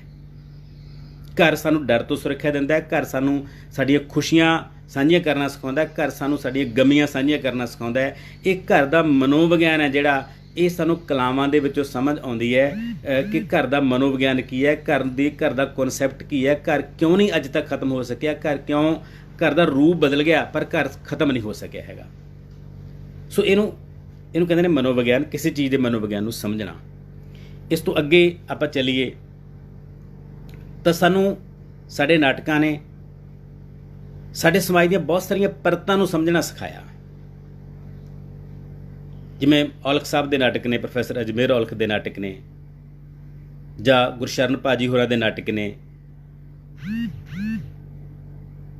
ਹੁਣ ਉਹ ਕੀ ਕਰਦੇ ਨੇ ਕਿ ਇੱਕ ਪਿੰਡ ਹੈ, ਉਸ ਪਿੰਡ ਦੇ ਵਿੱਚ ਕਿੰਨੀਆਂ ਕੁ ਪਰਤਾਂ ਹੋ ਸਕਦੀਆਂ ਨੇ।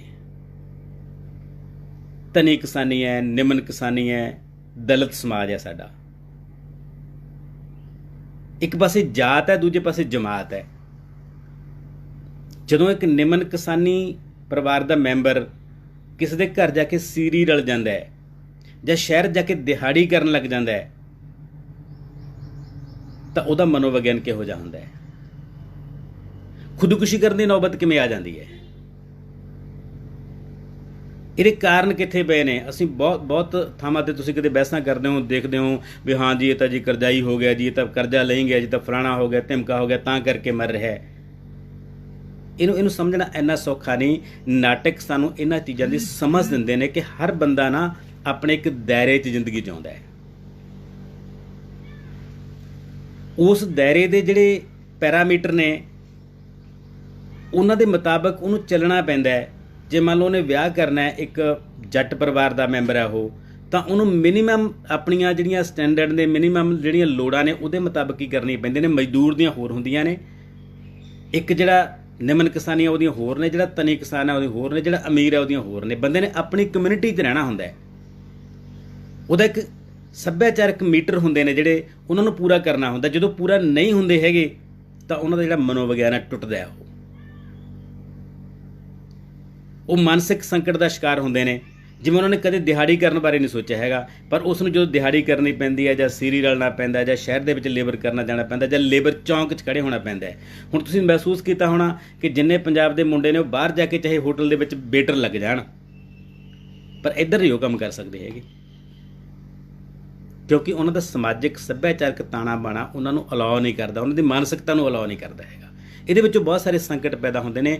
ਇਹਨਾਂ ਸੰਕਟਾਂ ਨੂੰ ਪ੍ਰੋਫੈਸਰ ਅਜਮੇਰ ਸਿੰਘ ਔਲਖ ਨੇ ਆਪਣੇ ਨਾਟਕਾਂ ਦੇ ਵਿੱਚ ਲਿਆਂਦਾ। ਉਹਨੇ ਦੱਸਿਆ ਕਿ ਜਾਤ ਇੱਕ ਵੱਖਰੀ ਚੀਜ਼ ਹੈ, ਜਮਾਤ ਇੱਕ ਵੱਖਰੀ ਚੀਜ਼ ਹੈ।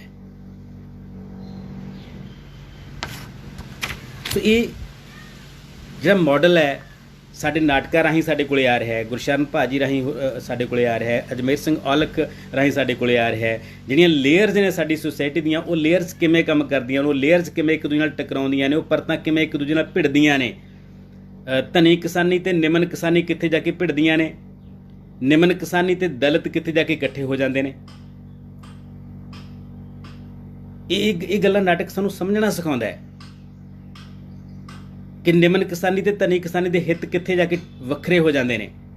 ਜਦੋਂ ਧਨੀ ਕਿਸਾਨ ਆੜਤੀਆ ਬਣ ਜਾਂਦਾ ਹੈ ਤੇ ਨਿਮਨ ਕਿਸਾਨ ਉਹਦੇ ਕੋਲੇ ਜਾਂਦਾ ਤਾਂ ਉਹਨਾਂ ਦੀ ਜਮਾਤ ਬਦਲ ਗਈ, ਜਾਤ ਭਾਵੇਂ ਇੱਕੋ ਹੀ ਹੈ। ਜਦੋਂ ਨਿਮਨ ਕਿਸਾਨ ਮਜ਼ਦੂਰੀ ਕਰਨ ਲੱਗ ਜਾਂਦਾ ਹੈ ਤਾਂ ਉਹ ਦਲਿਤਾਂ ਨਾਲ ਉਹਨਾਂ ਦੀ ਜਮਾਤ ਇੱਕ ਹੋ ਜਾਂਦੀ ਹੈ, ਜਾਤ ਭਾਵੇਂ ਵੱਖਰੀ ਹੈ। ਸੋ ਇਹੋ ਜਿਹੇ ਬਹੁਤ ਸਾਰੇ ਸੰਕਲਪ ਨੇ ਜਿਹੜੇ ਸਾਨੂੰ ਨਾਟਕ ਸਿਖਾਉਂਦਾ, ਸਮਝਣਾ ਸਿਖਾਉਂਦਾ ਇਹਨਾਂ ਪਰਤਾਂ ਨੂੰ ਕਿ ਸਾਡੀ ਸੁਸਾਇਟੀ ਦੇ ਵਿੱਚ ਬਦਲਾਅ ਕਿਵੇਂ ਆਉਂਦੇ ਨੇ। ਇਸ ਤੋਂ ਬਾਅਦ ਅੱਗੇ ਤੁਰੀਏ ਤਾਂ ਨਾਟਕ ਸਾਨੂੰ ਸੰਘਰਸ਼ ਕਰਨਾ ਸਿਖਾਉਂਦਾ ਹੈ, ਨਾਟਕ ਸਾਨੂੰ ਲੜਨਾ ਸਿਖਾਉਂਦਾ ਹੈ,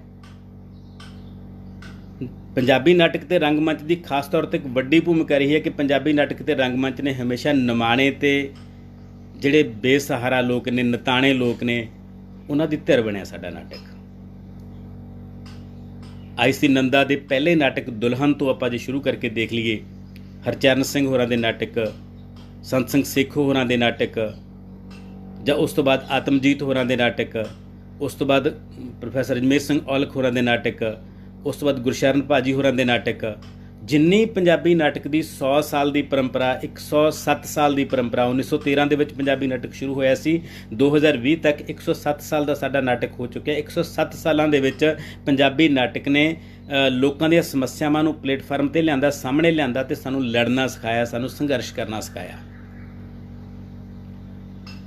ਅਤੇ ਅੱਜ ਵੀ ਜੇ ਸਾਡੇ ਪਿੰਡਾਂ ਦੇ ਵਿੱਚ ਜਦੋਂ ਨਾਟਕ ਹੁੰਦੇ ਨੇ ਤਾਂ ਉਹ ਇਕੱਲਾ ਸਾਡਾ ਮਨੋਰੰਜਨ ਕਰਨ ਨਹੀਂ ਆਉਂਦੇ ਹੈਗੇ, ਉਹ ਸਾਡੇ ਮਸਲਿਆਂ ਨਾਲ ਜੁੜੇ ਹੁੰਦੇ ਨੇ, ਸਾਡੀਆਂ ਜ਼ਰੂਰਤਾਂ ਨਾਲ ਜੁੜੇ ਹੁੰਦੇ ਨੇ, ਸਾਡੇ ਸੰਕਟਾਂ ਨਾਲ ਜੁੜੇ ਹੁੰਦੇ ਨੇ ਅਤੇ ਸਾਨੂੰ ਸੰਕਟਾਂ ਨਾਲ ਜੂਝਣਾ ਸਿਖਾਉਂਦੇ ਨੇ, ਸੰਕਟਾਂ ਦੇ ਵਿੱਚੋਂ ਬਾਹਰ ਨਿਕਲਣਾ ਸਿਖਾਉਂਦੇ ਨੇ ਅਤੇ ਸਾਨੂੰ ਲੜਨਾ ਸਿਖਾਉਂਦੇ ਨੇ।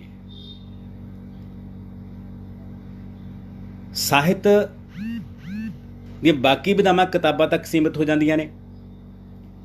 ਮੈਂ ਕਹਾਣੀ ਤਾਂ ਪੜ੍ਹ ਸਕੂੰਗਾ ਜੇ ਮੇਰੇ ਕੋਲ ਕਿਤਾਬ ਆਊਗੀ, ਮੈਂ ਕਵਿਤਾ ਤਾਂ ਪੜ੍ਹ ਸਕੂੰਗਾ ਜੇ ਮੇਰੇ ਕੋਲ ਕਿਤਾਬ ਆਊਗੀ, ਪਰ ਨਾਟਕ ਇੱਕੋ ਵੇਲੇ ਹਜ਼ਾਰਾਂ ਬੰਦਿਆਂ ਤੱਕ ਚਲਾ ਜਾਂਦਾ ਹੈ।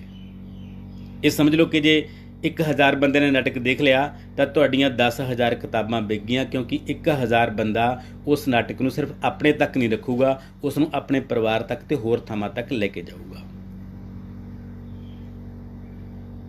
ਇਸ ਕਰਕੇ ਨਾਟਕ ਬਹੁਤ ਤਾਕਤਵਰ ਸਾਧਨ ਹੈ ਸਾਨੂੰ ਚੇਤਨ ਕਰਨ ਦਾ, ਸਾਨੂੰ ਸੰਘਰਸ਼ ਵਾਲੇ ਪਾਸੇ ਲੈ ਕੇ ਜਾਣ ਦਾ, ਸਾਨੂੰ ਜੂਝ ਮਰਨਾ ਸਿਖਾਉਣ ਦਾ, ਸਾਨੂੰ ਲੜਨਾ ਸਿਖਾਉਣ ਦਾ, ਸਾਡੇ ਮਸਲਿਆਂ ਨੂੰ ਸਾਡੇ ਸਾਹਮਣੇ ਰੱਖਣ ਦਾ, ਸਾਡੀ ਸੁਸਾਇਟੀ ਦੀਆਂ ਬਹੁਤ ਸਾਰੀਆਂ ਪਰਤਾਂ ਨੂੰ ਸਾਡੇ ਸਾਹਮਣੇ ਰੱਖਣ ਦਾ। ਸੋ ਮੈਨੂੰ ਲੱਗਦਾ ਹੈ ਕਾਫੀ ਸਾਰੀਆਂ ਗੱਲਾਂ ਅੱਜ ਆਪਾਂ ਕੀਤੀਆਂ, ਹੋਰ ਬਹੁਤ ਸਾਰੇ ਇਸ਼ੂ ਨੇ ਨਾਟਕ ਦੇ ਰੰਗਮੰਚ ਦੇ। ਤੌਲਾ ਸਾਹਿਬ ਮੇਰੇ ਖਿਆਲ ਬੰਦ ਕਰੀਏ ਆਪਾਂ ਹੁਣ ਕਿ ਕੰਟੀਨਿਊ ਰੱਖੀਏ, ਕਿਉਂਕਿ ਟਾਈਮ ਕਾਫੀ ਜ਼ਿਆਦਾ ਹੋ ਚੁੱਕਿਆ ਹੈ। ਅਤੇ ਫਿਰ ਵੀ ਜੇ ਤੁਸੀਂ ਚਾਹੁੰਦੇ ਹੋ ਮੈਂ ਗੱਲ ਨੂੰ ਕੰਟੀਨਿਊ ਕਰ ਲੈਣਾ, ਅਦਰਵਾਈਜ਼ ਇਹਨੂੰ ਆਪਾਂ ਕਦੇ ਫਿਰ ਕੁਛ ਗੱਲਾਂ ਬਚਾ ਕੇ ਰੱਖਾਂਗੇ ਅਤੇ ਫਿਰ ਕਿਸੇ ਸਮੇਂ ਲਈ। ਮੈਂ ਉਮੀਦ ਕਰਦਾ ਕਿ ਤੁਸੀਂ ਅੱਜ ਦੀਆਂ ਇਹਨਾਂ ਸਾਰੀਆਂ ਗੱਲਾਂ ਤੋਂ ਜਿਹੜੀਆਂ ਆਪਾਂ ਕਥਾਰਸਿਸ ਤੋਂ ਸ਼ੁਰੂ ਕੀਤੀਆਂ, ਕਮਿਊਨੀਕੇਸ਼ਨ ਸਕਿੱਲ ਅਤੇ ਉਸ ਤੋਂ ਬਾਅਦ ਗਿਆਨ ਦੇ ਜਿਹੜੇ ਵੱਖ-ਵੱਖ ਪੜਾਅ ਨੇ ਉਹ ਸਾਡੇ ਨਾਟਕਾਂ ਰਾਹੀਂ ਅਤੇ ਪਰਫੋਰਮਿੰਗ ਆਰਟਸ ਰਾਹੀਂ ਕਿਵੇਂ ਸਿੱਖੀਆਂ ਜਾ ਸਕਦੀਆਂ ਨੇ, ਉਹਨਾਂ ਬਾਰੇ ਜ਼ਰੂਰ ਸੋਚੋਗੇ, ਉਹਨਾਂ ਨੂੰ ਆਪਣੇ ਅੰਦਰ ਵਸਾਓਗੇ ਅਤੇ ਨਾਟਕ ਨਾਲ ਜੁੜੋਗੇ, ਨਾਟਕ ਨੂੰ ਪੜ੍ਹੋਗੇ, ਨਾਟਕ ਨੂੰ ਦੇਖੋਗੇ। ਜਿੱਥੇ ਜਿੱਥੇ ਵੀ ਤੁਹਾਡੇ ਸਾਹਮਣੇ ਨਾਟਕ ਕਿਤੇ ਵਾਪਰਦਾ, ਨਾਟਕ ਹੋ ਰਿਹਾ, ਜ਼ਰੂਰ ਉਸ ਨੂੰ ਦੇਖਿਓ ਅਤੇ ਤੁਸੀਂ ਉਹਨੂੰ ਆਨੰਦ ਵੀ ਲਓਗੇ, ਮਨੋਰੰਜਨ ਵੀ ਕਰੋਗੇ, ਪਰ ਨਾਟਕ ਤੁਹਾਨੂੰ ਜ਼ਿੰਦਗੀ ਨੂੰ ਸਮਝਣਾ ਸਿਖਾਊਗਾ, ਜ਼ਿੰਦਗੀ ਦੇ ਬਹੁਤ ਸਾਰੀਆਂ ਪਰਤਾਂ ਨੂੰ ਸਮਝਣਾ ਸਿਖਾਊਗਾ। ਮੇਰੇ ਖਿਆਲ ਦੇ ਵਿੱਚ ਅੱਜ ਦੀ ਚਰਚਾ ਨੂੰ ਆਪਾਂ ਇੱਥੇ ਵਿਰਾਮ ਦਈਏ। ਹੋਰ ਬਹੁਤ ਸਾਰੀਆਂ ਗੱਲਾਂ ਨਾਟਕ ਨਾਲ ਜੁੜ ਕੇ ਕੀਤੀਆਂ ਜਾ ਸਕਦੀਆਂ ਨੇ, ਨਾਟਕੀ ਰਚਨਾਵਾਂ ਨਾਲ, ਨਾਟਕ ਦੇ ਰੰਗਮੰਚ ਨਾਲ ਸੰਬੰਧਾਂ ਬਾਰੇ, ਨਾਟਕ ਦੀਆਂ ਜੁਗਤਾਂ ਬਾਰੇ, ਨਾਟਕ ਦੇ ਸਮਾਜ 'ਤੇ ਪ੍ਰਭਾਵਾਂ ਬਾਰੇ, ਹੋਰ ਨਾਟਕ ਸਾਨੂੰ ਕਿੱਥੇ ਕਿੱਥੇ ਕੀ ਕੀ ਸਿਖਾਉਂਦਾ ਹੈ, ਇਹਨਾਂ ਬਾਰੇ। ਸੋ ਮੈਂ ਤੁਹਾਡਾ ਸਾਰਾ ਲੋਕਧਾਰਾ ਪਰਿਵਾਰ ਦਾ ਬਹੁਤ ਬਹੁਤ ਧੰਨਵਾਦ ਕਰਦਾ ਕਿ ਤੁਸੀਂ ਅੱਜ ਫੇਰ ਬਹੁਤ ਸ਼ਿੱਦਤ ਨਾਲ ਜੁੜੇ ਮੇਰੇ ਨਾਲ, ਅਤੇ ਆਪਾਂ ਇਹ ਚਰਚਾ ਕਿਸੇ ਫੇਰ ਅਗਲੇ ਵਕਤ ਲਈ ਇਹ ਤੋਂ ਬਾਅਦ ਰਾਖਵੀਂ ਰੱਖਦੇ ਹਾਂ ਅਤੇ ਉਮੀਦ ਕਰਦਾ ਕਦੇ ਆਪਾਂ ਫੇਰ ਜੁੜਾਂਗੇ ਅਤੇ ਨਾਟਕ ਬਾਰੇ ਹੋਰ ਬਹੁਤ ਸਾਰੀਆਂ ਗੱਲਾਂ ਕਰਾਂਗੇ। ਤੁਹਾਡਾ ਇੱਕ ਵਾਰ ਫੇਰ ਬਹੁਤ ਬਹੁਤ ਧੰਨਵਾਦ।